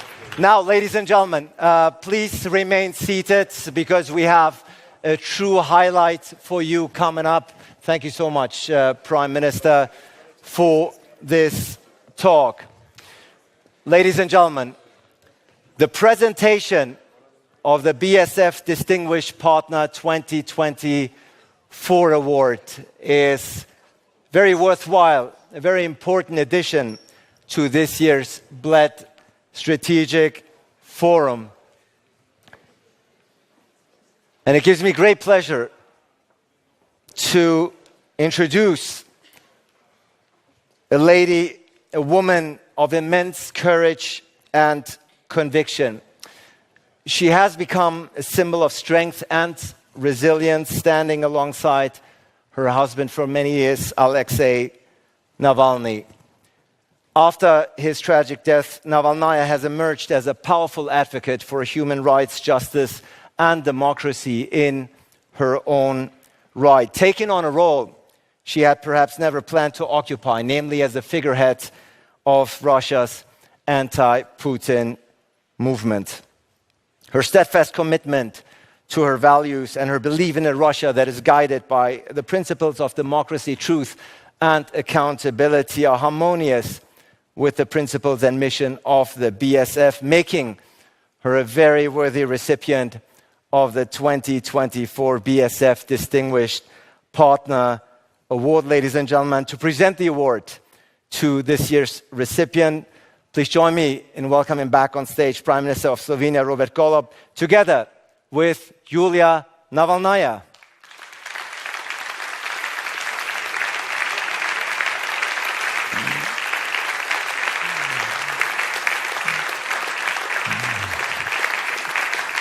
It's great to see you, Prime Minister. Sorry.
Ladies and gentlemen, good afternoon. I want to thank Slovenia a lot for such a warm welcome. I had very nice and welcome meeting this morning with Foreign Minister, and I want to thank Prime Minister Golob for such a nice, kind words about my husband. It means a lot for me, his legacy, the memory about him. Of course, thank you so much.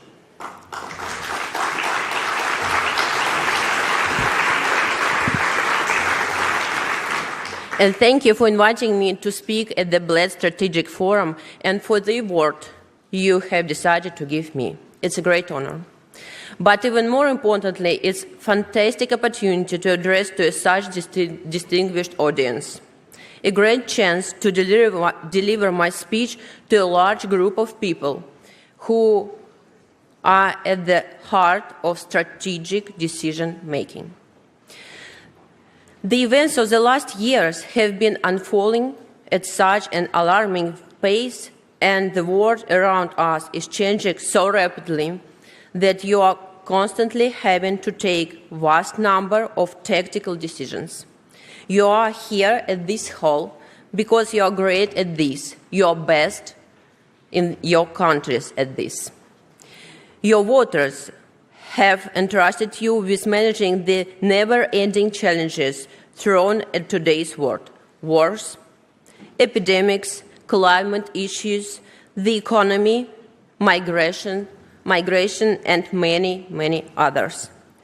However, I would like to talk not about tactics today, but about strategy, especially since we are gathering here at the Strategic Forum.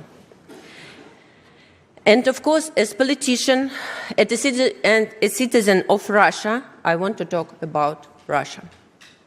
Alexei Navalny, my husband, who was killed by Putin 6 months ago, often used to say, never lose sight of the bigger picture.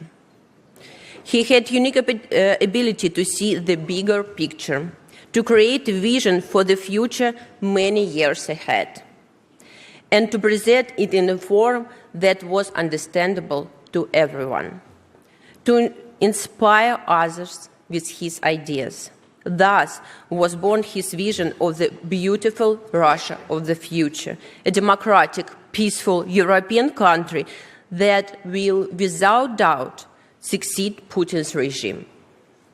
But how do we get to this country? Where it will come from? And I'd like to ask you a simple question. What is the European Union strategy for Russia? Not its current set of measures, sanctions, restrictions, regulations, etc., but its strategy. How does it sound? In a short, clear, and future-oriented way. Can it be defined in 3 or 4 sentences? It seems to me that such a strategy doesn't currently exist. I believe this is the major problem. There is a certain line of action, for example, about imposing sanctions. Governments of different countries imposed various sanctions on Russia, both personal and sectoral, as well as against ordinary citizens. At the same time, no one has clear understanding of why they are being imposed, what is the ultimate goal, and how they affect the speed at which Putin's regime will collapse. Indeed, how can anyone understand this if there is no big picture to measure this against? Without a strategy, it's impossible to make sensible tactical decisions. A strategy provides the framework needed to evaluate the effectiveness of each current decision. For example, consider Europeans' commitment of green energy. The strategic decision was made quite some time ago. Obvious, there are tactical disagreements among 27 countries, which is perfectly normal and unavoidable. However, despite these disagreements, no one questions the fundamental principles of the strategy. No one suggests demolish all the wind turbines and returning to coal and fuel oil. European countries are each pursuing green energy at their own pace and in their own way, but they are all moving in the same direction within the framework of the overall strategy. So, what's about the debates on Russia? We easily find those who openly argue that we should give Putin everything he wants, make peace on his terms, and return to business as usual, including buying oil and gas. However, no one can explain why Putin would stand by any agreement on what to do when he ignores them and resumes the war after taking a breather. We can also easily find those who claim that all Russians truly support Putin, but they cannot explain why the number of political prisoners in Russia is rising daily, or why the number of Russian immigrants abroad continues and increases every day. And no one of them talk about how to support those Russians who oppose the war or how to win over their doubters. Finally, there are those who advocate for the urgent decolonization of Russia, arguing to split our vast country into several small safe states. However, these colonizers can't explain why people with a shared background and culture should be artificially divided, nor do they say how this process should even take place. We see a wide range of opinions, but we don't see a strategy. Of course, it's very difficult to reach compromise from such diverse positions, but reaching a compromise is the job of politicians. No matter what Europeans' future holds, Russia will be part of it. No matter what Russia's future holds, it will be linked to Europeans' future. We cannot close our eyes and make Russia disappear, fortunately. We cannot close our eyes and make Putin's regime disappear, unfortunately. We need to develop a plan and following that accordingly. And of course, a strategy for Russia cannot be developed without Russia. It must include the part of Russian civil society that opposes Putin. Russians who have been working on the basis of democratic European principles throughout Putin's rule. Russians who protest against the war, who fight against Putin's dictatorship, risking their freedom and their lives. In recent months, I have had many meetings with a wide number of high-level politicians. And at every meeting, I am asked, how can we help? Well, here's my answer. Let's work together to develop a strategy and to start implementing it. If you ask me how it might sound, here's my answer. Russia can and should become a democratic European country within its internationally recognized borders. This won't happen while power is usurped by Putin and his criminal regime. So, together with Russian civil society, we will fight together to remove this obstacle to peace and freedom. Sounds simple, doesn't it? Well, a strategy shouldn't sound complicated. It should be clear. It should provide clarity on what to do and what not to do. For example, support Russian civil society, Russian independent media, Russian human rights defenders, and any Russian horizontal structures. Yes, that aligns with the strategy.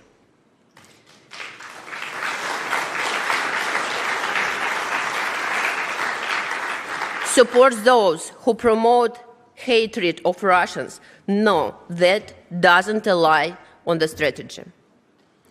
Make a distinction between Putin and Russia. Yes, that aligns with the strategy. Negotiate with Putin as he were a legitimate, democratically elected president of Russia. No, that doesn't align with the strategy. Support Ukraine in exercising its right to defend itself. Yes, that aligns with the strategy. Threaten to divide Russia in many parts, playing into the hands of Putin's propaganda. No, that's not aligns with the strategy. There are a lot of many other examples, but we need to find a compromise on the important issue. What kind of Russia do we want to see after Putin? Once we agree on this, it will be easier to make tactical decisions. Each decision will be more effective, and the future we are working towards will arrive much sooner. Let's do it together. Thank you very much.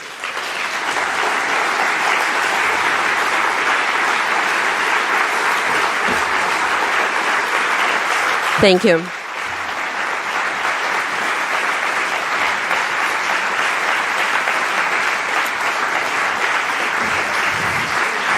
Thank you, Yulia. Always great to see you.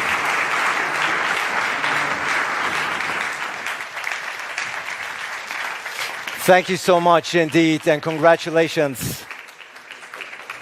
Thank you and congratulations. Ladies and gentlemen, before the break, we have one more highlight for you, one I've been looking forward to for quite some time. He is none other than the greatest chess player of all time, a world champion for an impressive 20 consecutive years, and now a very prominent human rights advocate and the chair of Renew Democracy, where he fights for the preservation of freedom and democracy worldwide. Please welcome Garry Kasparov.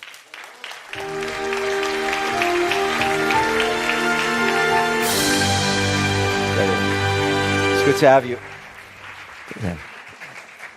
It's great to have you here with us, Garry. We were both actually on stage together at the Munich Security Conference when the tragic death of Alexei Navalny was announced. As somebody who has been speaking out against President Putin for many, many years, what message, what advice do you perhaps have for Yulia Navalnaya as she embarks on this new role? Alexei Navalny has not died, he was murdered. It's very important to understand. And I don't think it was a coincidence that he was murdered on the day of the opening of Munich Security Conference.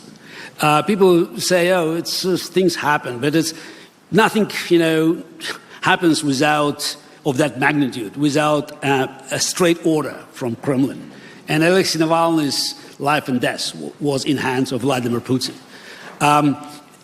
Of course, if he, just imagine, died out of a heart attack or a disease, they could keep this news in secret for as many days as they wanted. Don't forget, Navalny was sent to a penal colony above Arctic Circle, this far north. And they could easily hide it for 3, 4, 5 days. They announced it instantly. So that means it was a plan. And basically the message was, I don't want to say it, that's a message to the world. I do whatever I can, anytime I want, and okay, show me.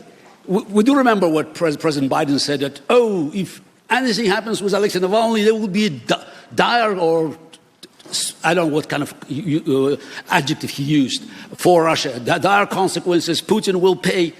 So nothing happened. And I think that was a message of strength from Putin. Also, he's testing the water. So what else he can do? And it did work, tragically. And it's not coincidental that the number of political prisoners, as Yulia Navalny just said, is increasing in Russia every day. So, by the way, they don't even just pretend that they play the fair game. Since I don't recognize the legitimacy of Putin regime and I don't receive the letters from their courts, I don't know how many criminal cases I already have against me. I'm a terrorist. I'm an extremist. I have 2 orders of my arrest. So and many of us, in Russian opposition now abroad, it's a bad taste if you are not arrested in absentia, or you don't have a criminal case against you, that people look at you with suspicion. Yeah. But they use the same language, it's terrorist, extremist. They do terrorism.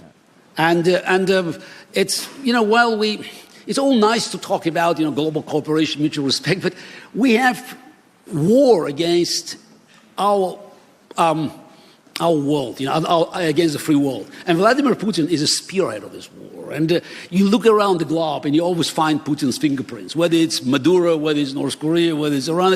Vladimir Putin is everywhere. And unless we recognize that the war in Ukraine is the most important, but still one of the many elements of this global war against the free world, we will not do what Yulia Navalny just said. Again, as a chess player, I appreciate very much the divisions between tactics and strategy. So we did a strategy not just for Russia, not just for Ukraine, strategy to win this war. And so far, I don't hear the voices from the leadership of the free world to build the strategy and then to show determination and resolve to carry it through. And indeed, you told me back in Munich, and I wrote it down, the fight against authoritarianism is like a game of chess. It's black or white. But this is not like chess, you said. There's no draw. You win or you lose. And you said Russia must lose, otherwise it won't stop at Ukraine. Yeah, this was your message. Exactly, but it's not, Garry Kasparov is trying to tell you that Putin's goal is to destroy Ukraine. Vladimir Putin keeps repeating it. His propaganda keeps saying it for 24/7. It's when people say, let's negotiate. Negotiate what? Putin's goal was, as it is, to eliminate Ukraine, to destroy it, to destroy Ukraine's statehood, and to demonstrate that he's above not only just Russian law, but above international law. And unfortunately, again, the fact is that we're at war has not been recognized from our side. So Yulia Navalny complained about lack of strategy, and the fact is that there are sanctions imposed on Russia.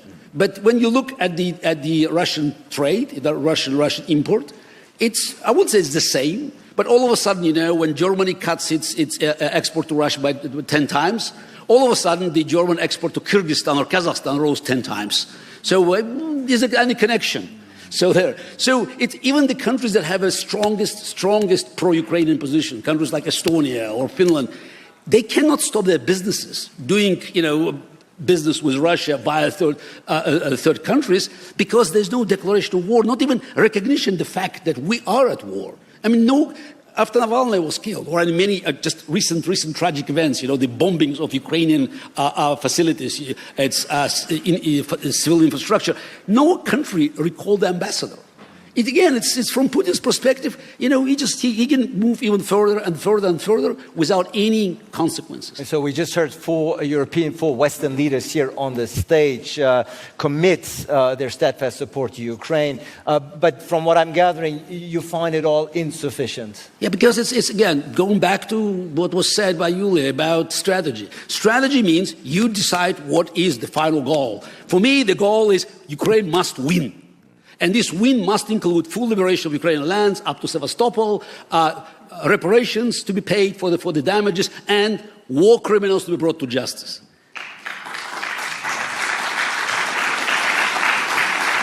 And what we're hearing instead, we will stand with Ukraine as long as it takes. Takes what? To make a deal with Putin?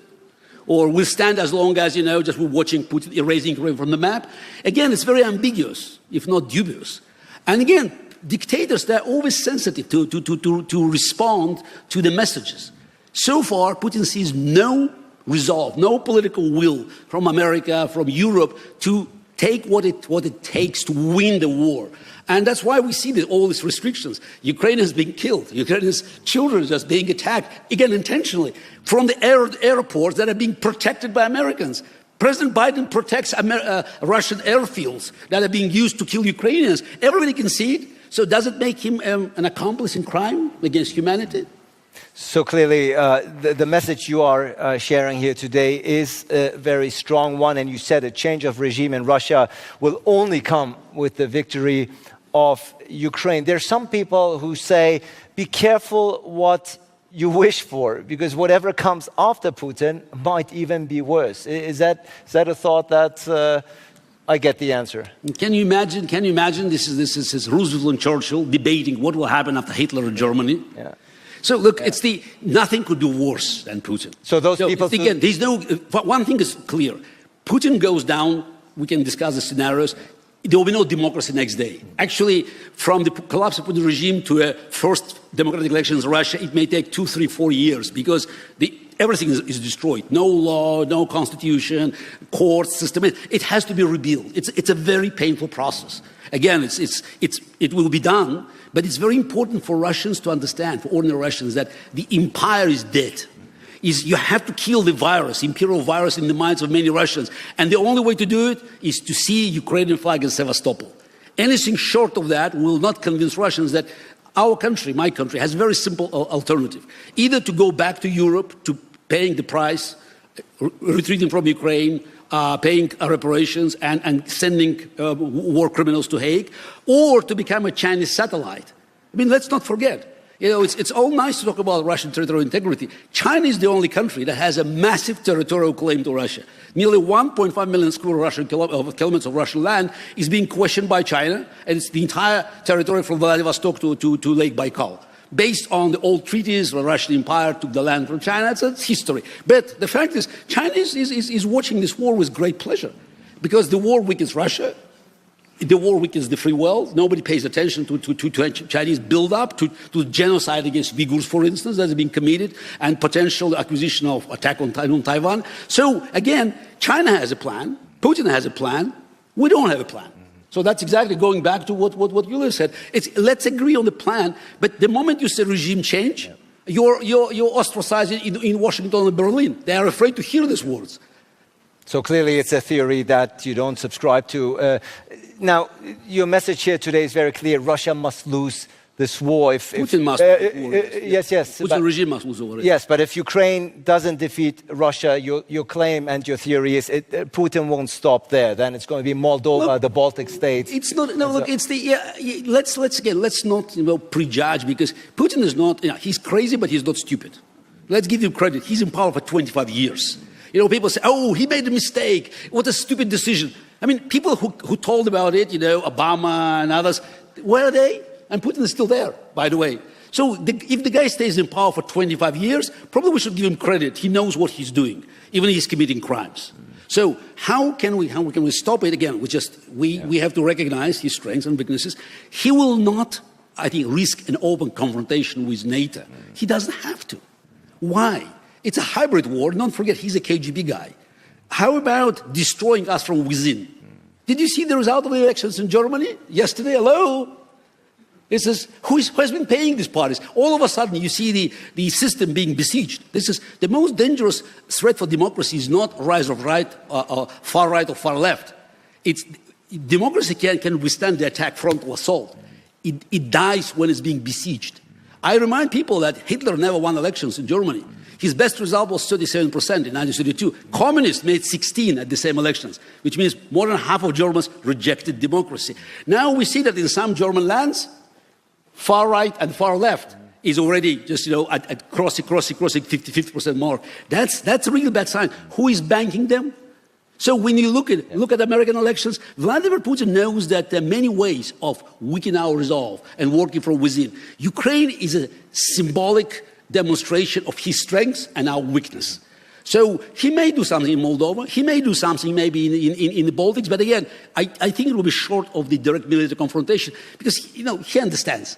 So the combined strengths of the eastern flank of NATO, I'm not talking about America, eastern flank of NATO, Poland, Baltic nations, Sweden and Finland, is more than enough to destroy Putin. It's not Russian tanks will be in Tallinn in 3 days. I think Estonians will drink beer in St. Petersburg in 3 days. So that's why prepare for many more complicated attacks. Again, he already saw how savvy he is by playing various cards. You're, of course, a very brilliant analyzer of both Russia and Putin. In your book in 2015, Winter is Coming, you warned that the West's inaction to Russia's 2014 invasion of Ukraine would only embolden Putin. You turned out to be correct, of course. If you were to write an updated version, if you will, of that book today, what would be your new warnings or predictions? Winter is here. And again, we need a plan just to make spring come at one point. Look, first we recognize as a global war. And it's not surprising, who is helping Russia. Okay, China is just behind the curtain, but North Korea and Iran. And is it a shame that North Korea gave more ammunition to Russia than Germany to Ukraine? Just think this for a second. So look at what Maduro is doing there. I mean, by the way, Republic of Georgia was mentioned just at the stage. But look what's happening in Georgia. It's de facto dictator Bidzina Ivanishvili, former Russian oligarchs. We know they're all former Russian oligarchs. So working with Moscow, and they're already threatening to destroy the opposition. What will prevent him after losing elections? He's going to lose elections in October to do what Maduro did in Venezuela. But unlike Maduro, he has Russians nearby. So it's a plan, it's already long overdue. So we need a strategy to understand, again, in this battle, there will be no draw. And also, let's start working with people who want to be free. I mean, we can talk about, crisis all over the place, but I mean, look at what Russians and Chinese doing in Africa. Country after country, it's accidentally became a victim of a new coup. And you see that as the crawling, by taking over resources of the black continent. Simple, this. We are. It's not the last line of defense, but historically, we knew that unless we had a plan, whether this is. I always remind people that in 1943 in Casablanca in January, Roosevelt and Churchill sat together and declared that the goal was unconditional surrender of Nazi Germany and Imperial Japan. And that was in January 1943. I mean, the war was far from over. Even Italy was still in the war, and German troops were standing on the banks of Volga and all the way to Atlantic. Japan was still running, strong. Unconditional surrender. Just to leave no doubts about the intentions. We have to say that regime change in Russia, in Iran. By the way, we talked a lot about gender inequality. Do you want to work with Taliban? By the way, I fully agree with the idea of justice and equality, but I don't want to have mutual respect for Taliban, Iranian mullahs, and other criminals who are just ignoring all the values that we hold dear to us. So let's come with a plan. We have so many countries that are sharing these values, so many people. Let's have a plan because we're stronger. We have economic power, we have military power, we have historical truth on our side. Yeah. We think about the future. These people going to the past. Let's come up with a new system that will help us to secure the future. A new system, a new plan is needed. Winter is coming was the title of your book, 2015. Winter is already here. Is probably going to be the one to be published soon. Now, we've had Alexei Navalny, of course, talk about him a lot here today. And it's very clear, based on his experience, but also Boris Nemtsov's, that Putin's critics live very dangerously. You, as you pointed out yourself, you are on Russia's terror list. You've been declared an enemy of the state, a wanted man. Yeah. By the way, my name was erased from Russian chess history. So that's Well, it happens, So that's like it's a cherry at the top of the pie. Yeah. So well, we remember you very vividly. Yeah. That's for certain. Actually, many people in Russia do. That's why I received messages about another celebration, 100 years of Russian Chess Federation, and somehow one world champion disappeared from the photo stand. Well, only temporarily, hope so. But the question I wanted to ask is, speaking about Boris Nemtsov, speaking about Alexei Navalny, how concerned are you yourself? You live in New York City these days. How concerned are you about your own safety? You're a very outspoken critic. So, am I concerned? Yes. Would it help? No. So, at this again, I know that I have to limit the number of countries I visit. So, because I wouldn't go to Hungary. So, I have many friends there, but for obvious reasons, I wouldn't go there. I wouldn't go to Turkey. And probably I wouldn't go to Vienna, for instance. So again, this is places, cities, and countries where Russian security operates without impunity. So again, I understand that there's always price to pay, but you just mentioned them. You mentioned two great heroes by my dear friends. They have been killed. So how can I behave otherwise? Yeah. We're almost out of time, but. I want to ask you a personal question. Your mother passed in 2020, and you weren't able to attend her funeral in Moscow due to the risks of being there's no risk means it's uncertainty. For me, going back to Russia, it's due to the certainty of you being detained, and then God knows what. You are 61 years old now. Yeah, I am. Do you still hope to return to a democratic Russia one day? Yes, absolutely. How realistic do you think it is? Look, I'm 61, you said, so and I'm in reasonably good health. Yeah. So look, it's the regimes like Putin's, they look strong, but there's the day comes, it's on Sunday it's all rosy, but on Monday something can happen.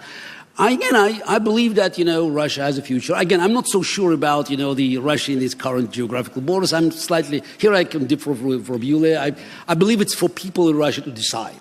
So what's important is it's not just democratic Russia that will abandon its imperial conquest and imperial history. Russia that will, become a national state, in a good sense, national state. So state that will embrace different people. I'm half Armenian, half Jewish. My native language is Russian. And I was born in Azerbaijan, for instance. But I belong to Russia. So, and I think, I also hope that while my 8-year-old daughter now visited Russia, but my 9-year-old son never been there. So, born in New York. So, I think it's realistic. It's realistic because, look, I also believe in human progress. It just says, and our progress means that we have to resolve some biggest challenges. And I think that's unless Russia moves from being a permanent problem into the part of the solution, many of the problems we are discussing here will not be solved. So that's why I hope that I will come back and will make my contribution to change things in my country and eventually for the rest of the world. Well, suffice to say, it's been a privilege and pleasure having you here. Thank you. Thank you.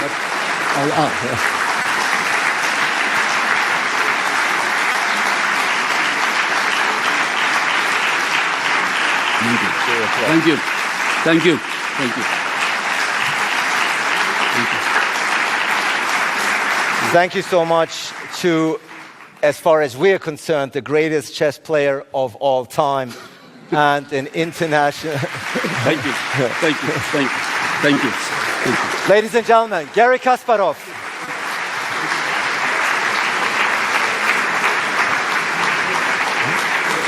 Great. And now, ladies and gentlemen, I think after so much powerful speeches and food for thought, we have all deserved a 10-minute break. Thank you so much for your attention.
Ladies and gentlemen, the moderator of the panel, Ms. Nafisa Latic. Good afternoon, ladies and gentlemen. If someone wants to join us, I know it's been a long day, but you had 10 minutes long break. Now we are starting with sessions again. So please, if you want to come inside, do so. We have a very important topic to discuss in the next half an hour. And those of you who are here, I beg you please for silence so we can start. My name is Nafisa Latic. I'm a presenter at TRT World in Istanbul. I'm really happy to be here with you. I want to say thank you to Minister Fayon and her team for inviting us and inviting me to moderate 2 conversations during Bled Strategic Forum. Very important conversations.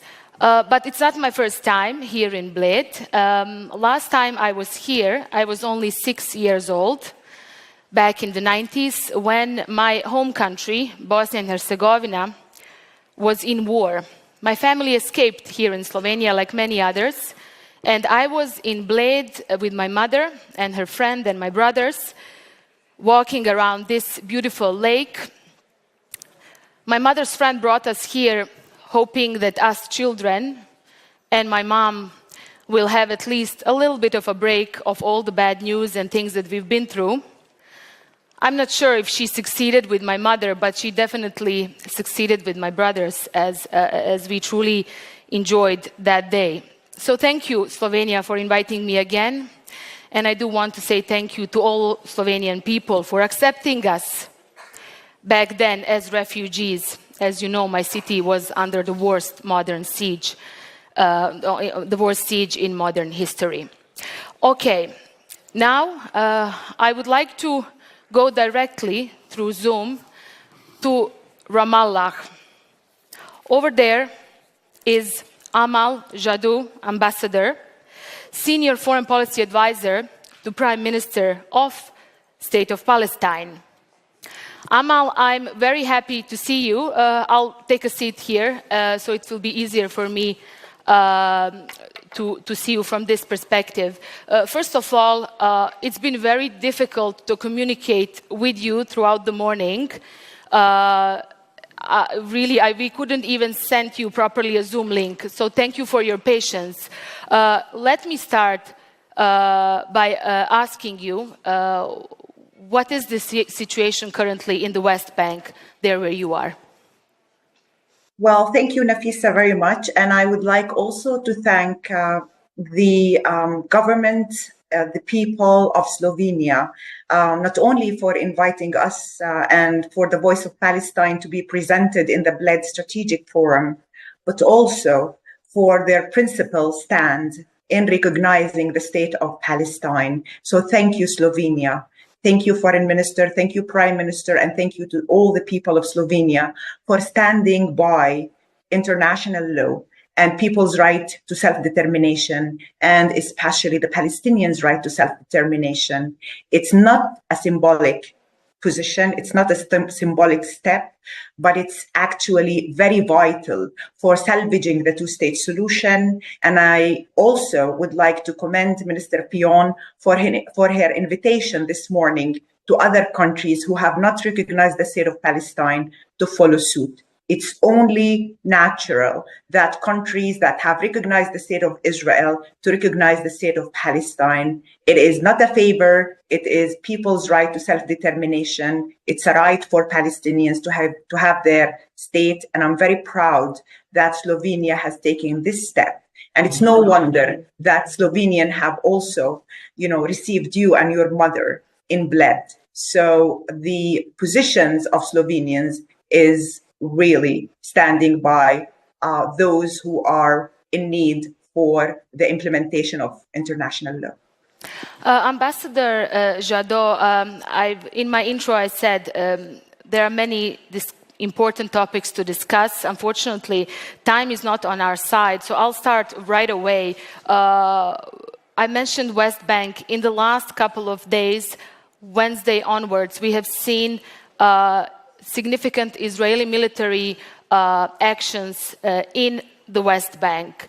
Tell us what is happening at the moment there, and how do you see this move by Israeli officials?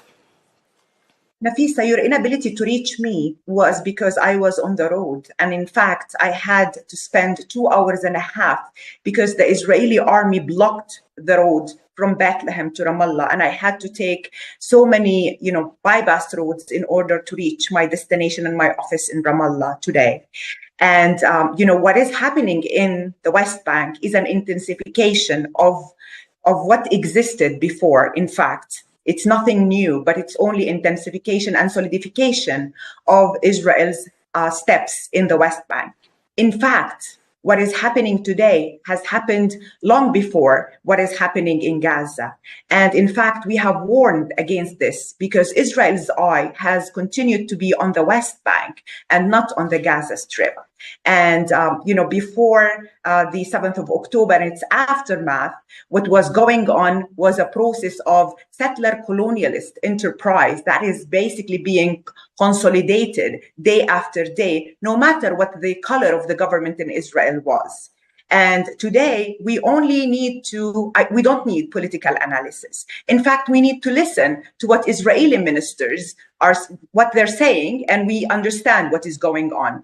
Smotrich has laid out the options before the Palestinians, and they can be summarized in genocide, or ethnic cleansing, or apartheid. And in fact, today we are witnessing the three elements that are happening in the West Bank and the Gaza Strip.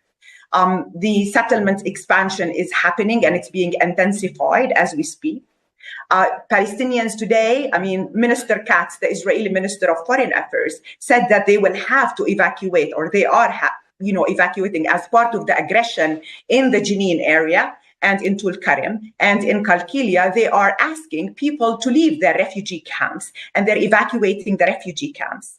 What is also happening is, an apartheid regime by almost a formal annexation of the occupied territories, because today the party that is responsible for the administration of the occupied territory is the two ministers, and there are two settlers, in fact, Minister Smotrich and Minister Ben-Gvir, who basically yesterday in an interview basically said that we are human animals again, as the Minister of Defense said at the outset of the war in Gaza. He repeated the words, and he said that Palestinians do not have rights. All the rights need to be given to the Israeli settlers in the occupied territories in violation of international law. So, since the 7th of October, more than 660 Palestinians have been killed in the West Bank. And basically... let me jump in here, Ambassador Jadot. I do want to discuss Gaza now as we entering 11th month, and ceasefire deal seems not to be on the table at the moment, or at least we are seeing these incursions now. So we should discuss definitely the timing of that. But Ambassador Jadot, what is the Palestinian Authority doing with its international partners to reach a ceasefire deal, and what do you see as the main obstacle towards it? Well, in fact, we have been working very actively with all of our partners in the international community, with foreign ministers, prime ministers, with the United Nations, trying to encourage, the move towards, a political agreement. We have intensified our, legal, political, and diplomatic activism in order to, to spare our people in Gaza the continuous, attacks and raids and aggression against them. It's being unsuccessful every time. We have adopted and subscribed to President Biden's ideas that were also adopted in a UN Security Council resolution 2735. And, we have been committed to that. We have been committed to the two-state solution. We have been asking, Israel to, and all countries to basically convince and put pressure on Israel to accept or to abide by the UN Security Council resolutions that have been passed. And unfortunately, the Prime Minister of Israel is coming up with new conditions every step of the way. And in fact, in the meantime, lives are lost on both sides, Palestinians and Israelis in the meantime. I believe that human lives are far more precious than any, passage or corridor or border crossing. We need to be salvaging lives, and we need to be sparing the lives of my people in Gaza.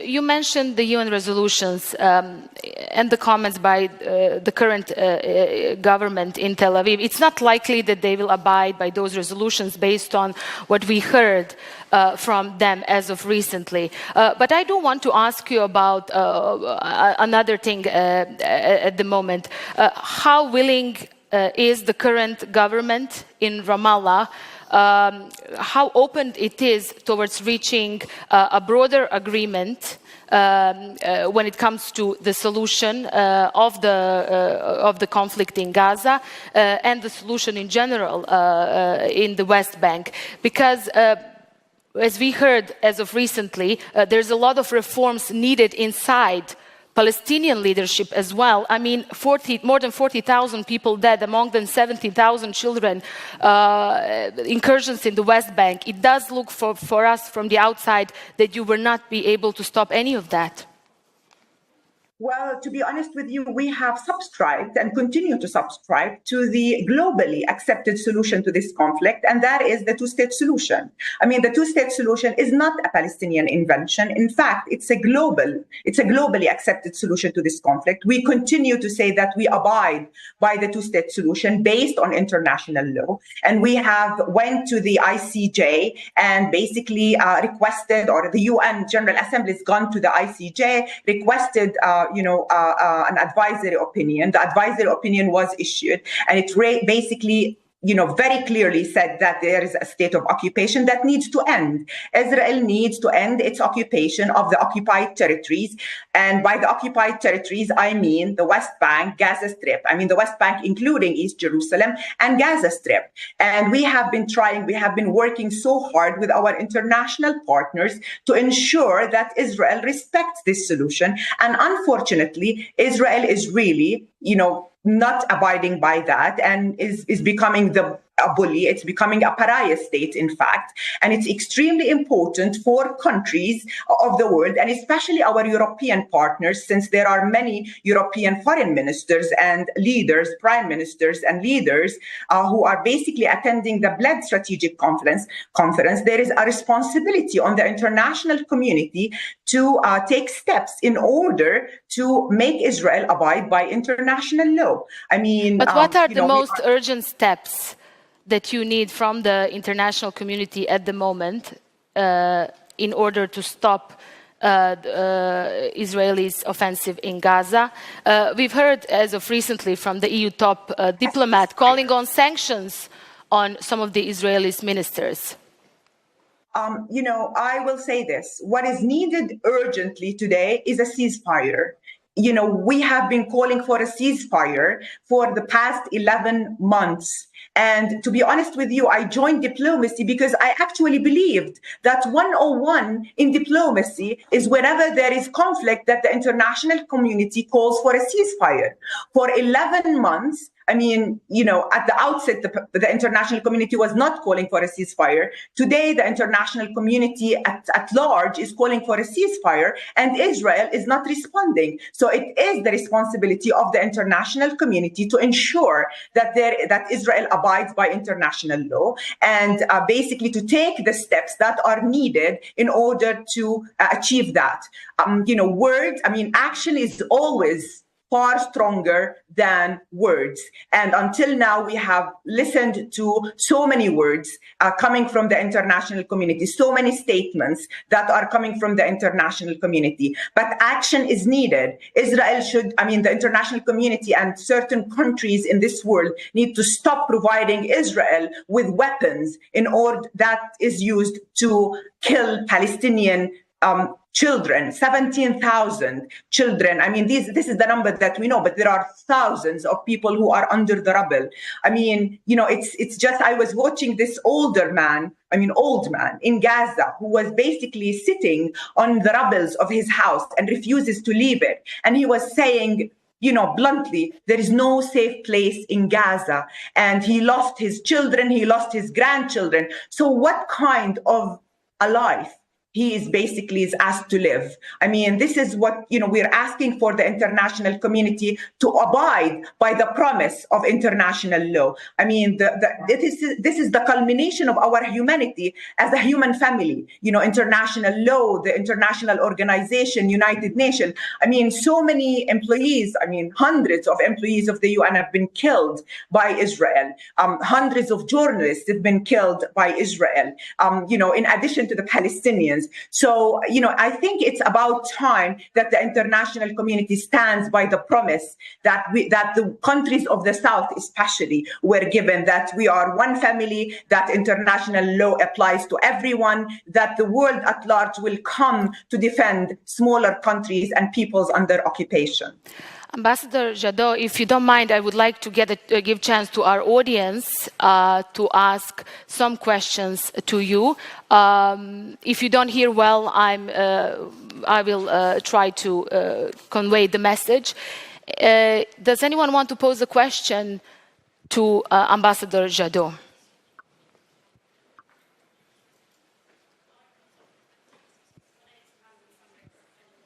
Just a second, we will get you the mic. I just didn't see your hand from the lights. I'm sorry. Go ahead. Sorry, my name is Mandy Sangira and I'm from the UK. And the situation has been really very disturbing to watch for the last 11 months.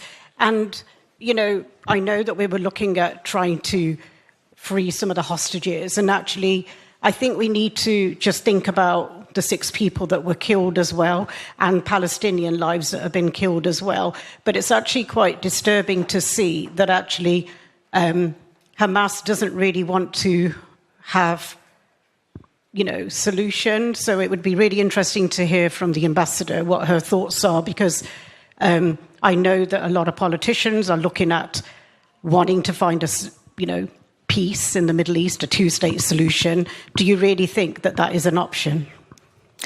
Did you hear that, Ambassador Jadot, or should I? Yes. Okay, good. Well, let me tell you first that I believe in all people, innocent people's, all people's, rights to life. And it's something that, I take for granted that you also subscribe to.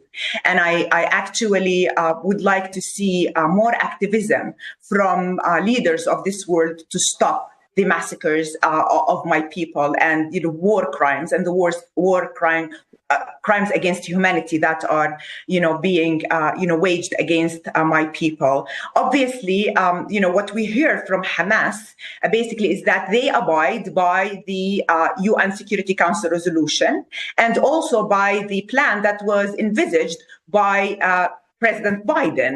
And what we also hear from from sources, including basically in Israel especially, and the families of the hostages as well as leaders in Israel. In fact, today there was a massive strike all over Israel, called for by the union of workers, and yesterday there were marches calling for the Prime Minister of Israel to basically, abide by the UN Security resolution, and also to respect the ideas that were presented by President Biden, who himself said that these were Israeli ideas and not actually to focus. And these are not my words. These are the words of the families of the Israeli hostages and the leaders of the opposition in Israel, who are calling on their prime minister to basically put the lives of Israeli hostages first and not to focus on new conditions in the negotiations, whether they are focused on, passages or corridors or all of that. Thank you, Ambassador. Anyone else wants to pose a question? Just raise your hands or be a little bit... Okay, excuse me, I couldn't see you. Go ahead. Hi, my name is Smeya, and I'm from South Africa. The ambassador spoke about a two-state solution, but many people would say that that two-state solution is actually not a solution at all. That the 700,000 settlers, it's unlikely that they would be moved in order to give way to a feasible two-state solution. And so, is the authority going to start talking about actually a one-state solution, like how we've seen in South Africa, where people live side by side? Ambassador Jadot. Well, I actually would like to see, an end to the apartheid regime that exists in Palestine, with a stand by the international community, like what happened in South Africa. And I will actually quote the Deputy Foreign Minister of South Africa, who visited Palestine about 2 years ago, before the war on Gaza was started. And she said, "This is an apartheid regime that has gone nuclear," and these are her words. And when I asked her, "What do you mean by that?" she said that the system, or the apartheid system in Palestine, is far more complicated, because in South Africa, blacks were able to infiltrate the regime, or some black people were able to infiltrate the regime and to impact it, to affect it to the benefit of blacks in South Africa. The regime in Israel is so consolidated in the hands of Israeli Jews that no Palestinian can penetrate it to impact it to the benefit of Palestinians. And in fact, today it is in the hands of two ministers who are ideologically committed to basically evacuating or ethnic cleansing Palestinians. And basically this is what is happening. Now, in terms of, a one state, I would tell you that, before the 7th of October and its aftermath, I used to tell all of my interlocutors that this is the only way out, is a one state where basically it can ensure equal rights to all of its citizens. Because the fact that, the person who asked the question, who posed the question, said, today we speak about more than 750 Israeli settlers in the occupied territory of the West Bank, including in East Jerusalem. The Israeli ministers today speak about settling the Gaza Strip. And actually, the Israelis are basically, this is no secret sources. Israelis are saying that they want to have 1 million Israeli settlers in the occupied, colonizers in the Israeli occupied territory by 2025. Today, the terrorization of settlers, the, attacks by soldiers, and I witnessed it, myself, moving from or commuting back and forth, from Nablus to Ramallah, or from Bethlehem to Ramallah. The hands of Israeli soldiers are on the trigger, and any movement, any wrong movement can lead to your death.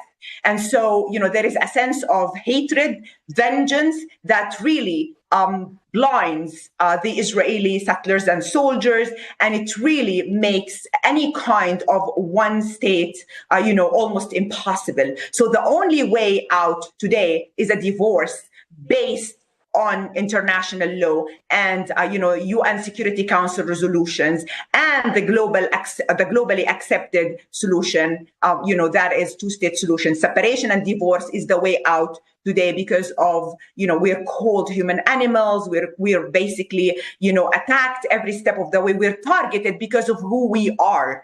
Every step of the way we're targeted because of who we are, and that's not a good spirit for, common living in one state. Ambassador Jadot, Amal Jadot, thank you for being our guest today on Bled Strategic Forum. I appreciate your time. It's my pleasure, and I really want to send a message to all of the attendees that it's extremely important that you act. It's not enough that we basically say the right things. We need to be acting in order. Every life that we save, every life that we salvage is worth of our action. Thank you very much. Thank you again.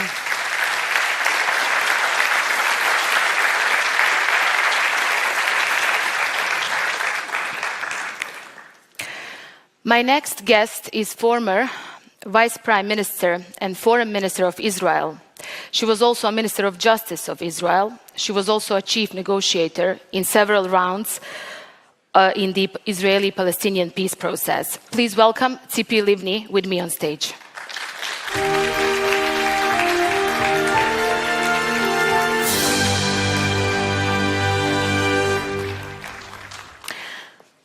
Ms. Livni, as we were unable to have Ambassador Jadot here with us, let me start by giving you an opportunity to comment and reply on what you heard, because you were sitting here with us listening to my conversation with her. Thank you. And thank you for the invitation and the opportunity to share my beliefs about the future of Israel and the Palestinians. And I do believe in two states for two peoples. I believe that it is an Israeli interest, not a favor to the Palestinians. I can agree with Amal, with Ambassador Jadot, with lots of things that she shared with you, especially with the last sentence. I think that she said that it's time to act for divorce between Israel and the Palestinians, and she's right, because I believe that there is a legitimate aspiration of the Palestinians for a state. But yet, there is one possibility, that this discussion will move forward as, in a way, Ambassador Jadot started by quoting Minister Smotrich and Ben-Gvir, all those in the Israeli government. Let me just say that you did condemn many of those statements. I oppose, of course, their ideology, and I can sit here and quote all the Hamas terrorists saying that they will repeat the horrors of October 7th again and again and again, to share the fact that while we are sitting here in Israel, there's a funeral of one of the hostages that was killed by Hamas, and I know his parents. But the real question is, what can be done in order to create a better future to us all in the region? And we need to understand that there are those believing in two states for two peoples, but frankly, with all due respect, and I negotiated peace twice with Abu Mazen, and the plan was on the table, including the establishment of a Palestinian state, led by Barack Obama at the time, and Abu Mazen didn't give an answer. And frankly, saying end of occupation, we've tried. We decided to quit Gaza Strip. We dismantled all the settlements. We evacuated people from their homes. We pulled out Israeli soldiers. So on October 6th, there was no one Israeli soldier inside Gaza or one Israeli settler. And what we got in return is Hamas. So I'm not saying that, and frankly, Amal, Jadot, or Abu Mazen, they cannot release the hostages. I'm sure that she wants to. They cannot visit Gaza because they will be killed by Hamas, as Hamas killed all the representatives of the PA when Israel left Gaza Strip. Now, I'm saying this not to enter into the blame game. It's useless. But your Prime Minister it's not would reach a deal earlier. So I'm also calling the international community. Since I believe that two states for two peoples is the right solution, I think that establishing a Palestinian state as part of end of conflict is something that I support, but yet I don't think that anybody here wants the future Palestinian state to be Hamastan with this terrorist organization that is not fighting for a legitimate cause, but is fighting because you represent a religious unsolvable conflict. So as for sure it's you see also in Israel, part of the Israeli government that opposing this solution. I am no need to say that I am a long-time political opponent to Netanyahu, and of course I would not accept this ideology of you Greater actually Israel. won a popular vote. So we should put aside for a moment those in Israel that are calling for Greater Israel, and those on the Palestinian side that are speaking about from the river to the sea, because there is no solution with them. But the real question, how on one hand we accept the realities, understand, as was said before on the stage, that peace is not just a vague idea. It should be realistic and understand that there is no hope for peace with Hamas, that we need to strengthen the Palestinian Authority as weakening Hamas, and that ceasefire now is important as the beginning of something, because some of the hostages hopefully will be released, but we cannot stay with Hamas in power, with repeating the horrors of October 7th, with no hope for the Palestinians as well. But then, if the ceasefire is supposed to be a priority, senior Hamas officials as of recently said that they were willing for a ceasefire, but the Prime Minister of Israel refused to do so. Now we are seeing this massive assault on the West Bank. What is the actual goal of Israeli government here, and how would you describe their actions? And or you, like we've seen thousands of protesters in Tel Aviv, are disapproving this? Yes, well, I was there in Tel Aviv demonstrating against my own government long before October 7th because of some reforms that were intend to harm Israel's democracy. And people are demonstrating because of the solidarity amongst Israelis, because we want to see these civilians that were taken in brutal manner from their homes back home. But it doesn't mean that Israelis, also those demonstrating in the streets, will accept the idea that their lives are still at risk. And therefore, let's speak also about the West Bank. There's a need to differentiate from what the army is doing to prevent terror attacks. And yesterday, 3 Israelis were killed.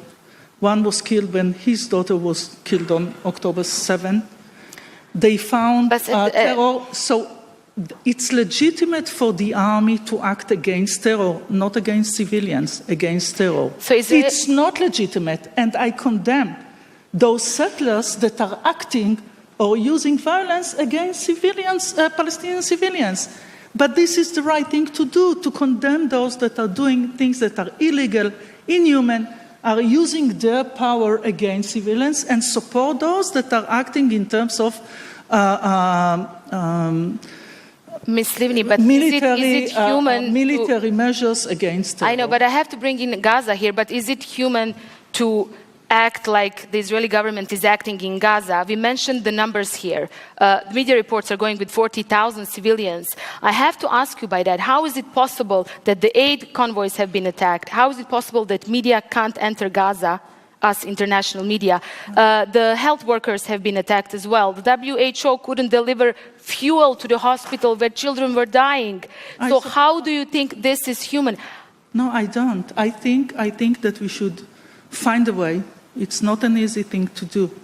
And it's clear that Hamas is using these civilians, but I think that our responsibility as a democracy, as a country that is and should be part of the free world, sharing the same values.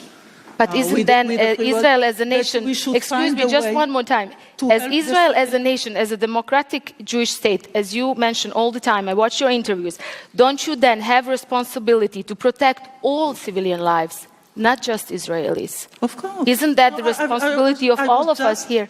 I was just saying that. I referred to the civilians in Gaza. We are trying to prevent civil casualties, but the numbers are really, well, I can understand the empathy for those civilians living in Gaza that are paying the price. We are trying to avoid civil casualties, but during times of war, sometimes it doesn't, people are paying the price. In Israel, soldiers that are acting against international law are being judged, and some are sitting in jail for doing so. But I think that there's a need, and I support any humanitarian help for the Palestinians living in Gaza. But I do support not only the right of Israel to defend itself, but also the military action against terrorists within Gaza. So I completely support the need to help the civilians and to offer humanitarian or to enable the international community to give humanitarian aid to the people in Gaza. How do you feel as former foreign minister when you see, not just feel, what do you see? How do you describe this current situation where Israel is? It's becoming isolated in the international community. We are hearing condemnations. We are hearing calls on the government to abide by the UN security resolutions. I mean, these are basic things that one democratic country should do. Yes. I believe that the vision for Israel is to be part of the international community. Our values, and I'm speaking on behalf, it's not my personal view also, but I believe that I represent here a vast majority of Israelis, believing in liberal values, believing in peace, although after October 7th it's becoming more and more difficult to hear the word peace also in Israel. And I completely oppose some of the ideology of the Israeli ministers that represent a completely different vision for the state of Israel. So there is within Israel an internal debate between those like me believing that the vision, the national GPS for the state of Israel is to keep Israel as a nation state for the Jewish people with equal rights to all its citizens, including 20% of Palestinians who are Israeli citizens. I believe that in order to do so, we need, well, she said divorce, I agree, to separate or to live in two different states. One is Israel for the Jewish people and the other is Palestine for the Palestinians. And on the other hand, there are those that are being represented in the Israeli government. They believe in greater Israel and they believe in religious ideology. And it is, thank you for asking that, because I think that the role, and it is important, the international community will support, in a way, those liberal forces in Israel.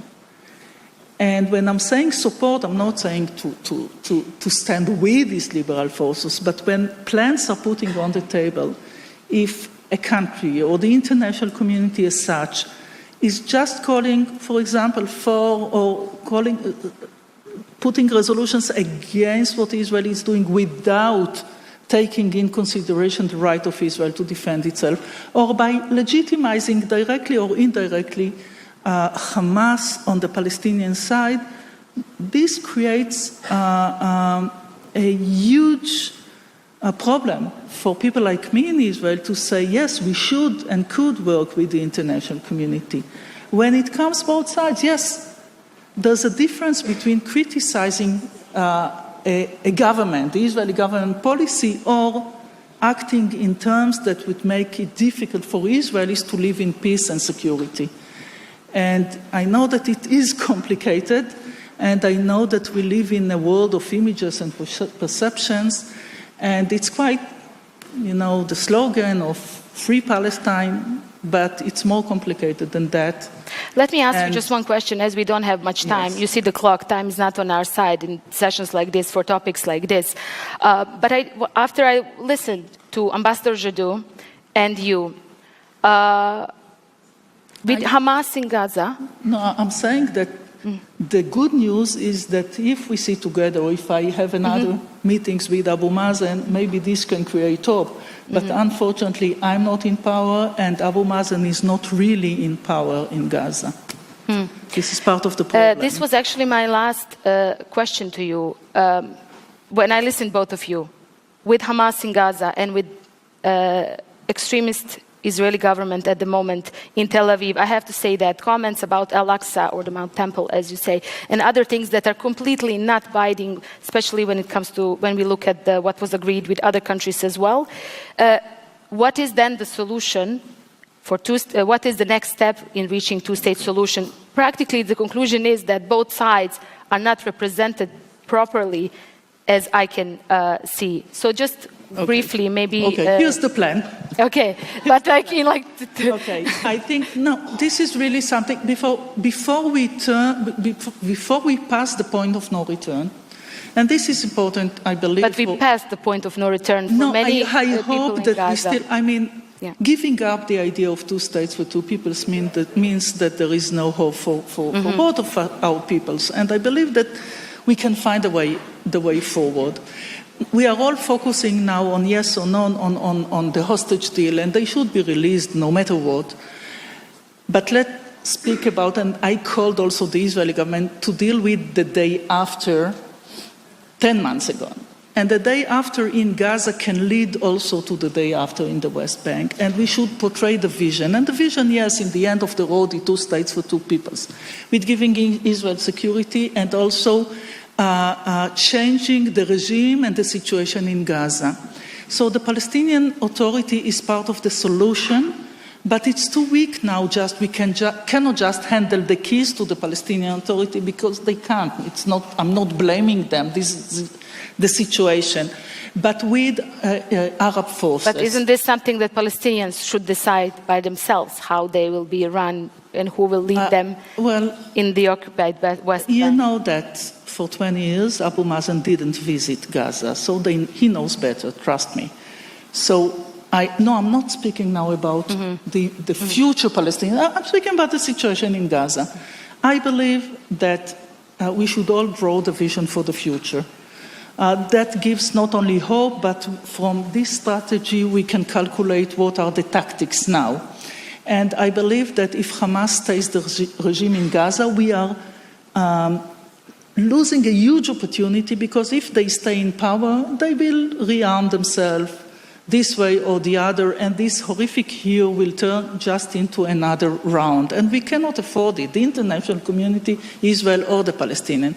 So let's work together. Let's say that at the end of the day, the Palestinian Authority will be part of the solution. They will start entering into Gaza with other forces, like some Arab countries from the region, that the international community will start reconstructions in Gaza without Hamas, but directly to the people, that Israel will still have the legitimacy to act specifically against terror, but without staying or keeping our forces in Gaza. There's a list of things that can be done. It would take time. But at least we can see the beginning of steps after step toward a solution. And that is needed now, because if we enter, and hopefully we enter the ceasefire, and hopefully we get some of the hostages back, we enter into a very short period of time, and this is the right time to decide about, and what's next. Not just another deal, but a real change, creating hope for the entire region. Otherwise, we are doomed. As we heard from many officials, leaders today, but first we need to put an end to a carnage in Gaza. We should help those poor children currently fighting different diseases because they don't have a bar of soap, as the aid cannot enter Gaza properly. I'm not sure if I have time for one more question from the audience. Is there anyone? Any humanitarian help, I support. So, is there anyone that wants to ask? There's a gentleman over here raised his hand first with the blue tie, and then a lady behind.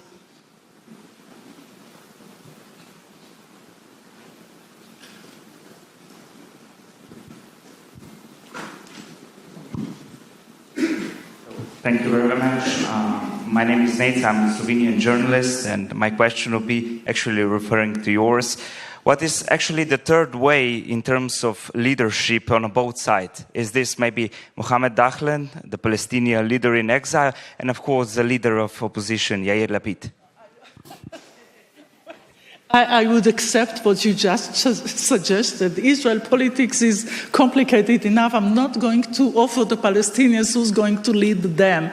My conditions, and these are not only mine, in 2005, after we quit from Gaza Strip, the international community, the Quartet at the time, the times where the US and Russia worked together, said that any Palestinian government can be legitimate as long as they would renounce violence and terrorism, accept the right of Israel to exist, and abide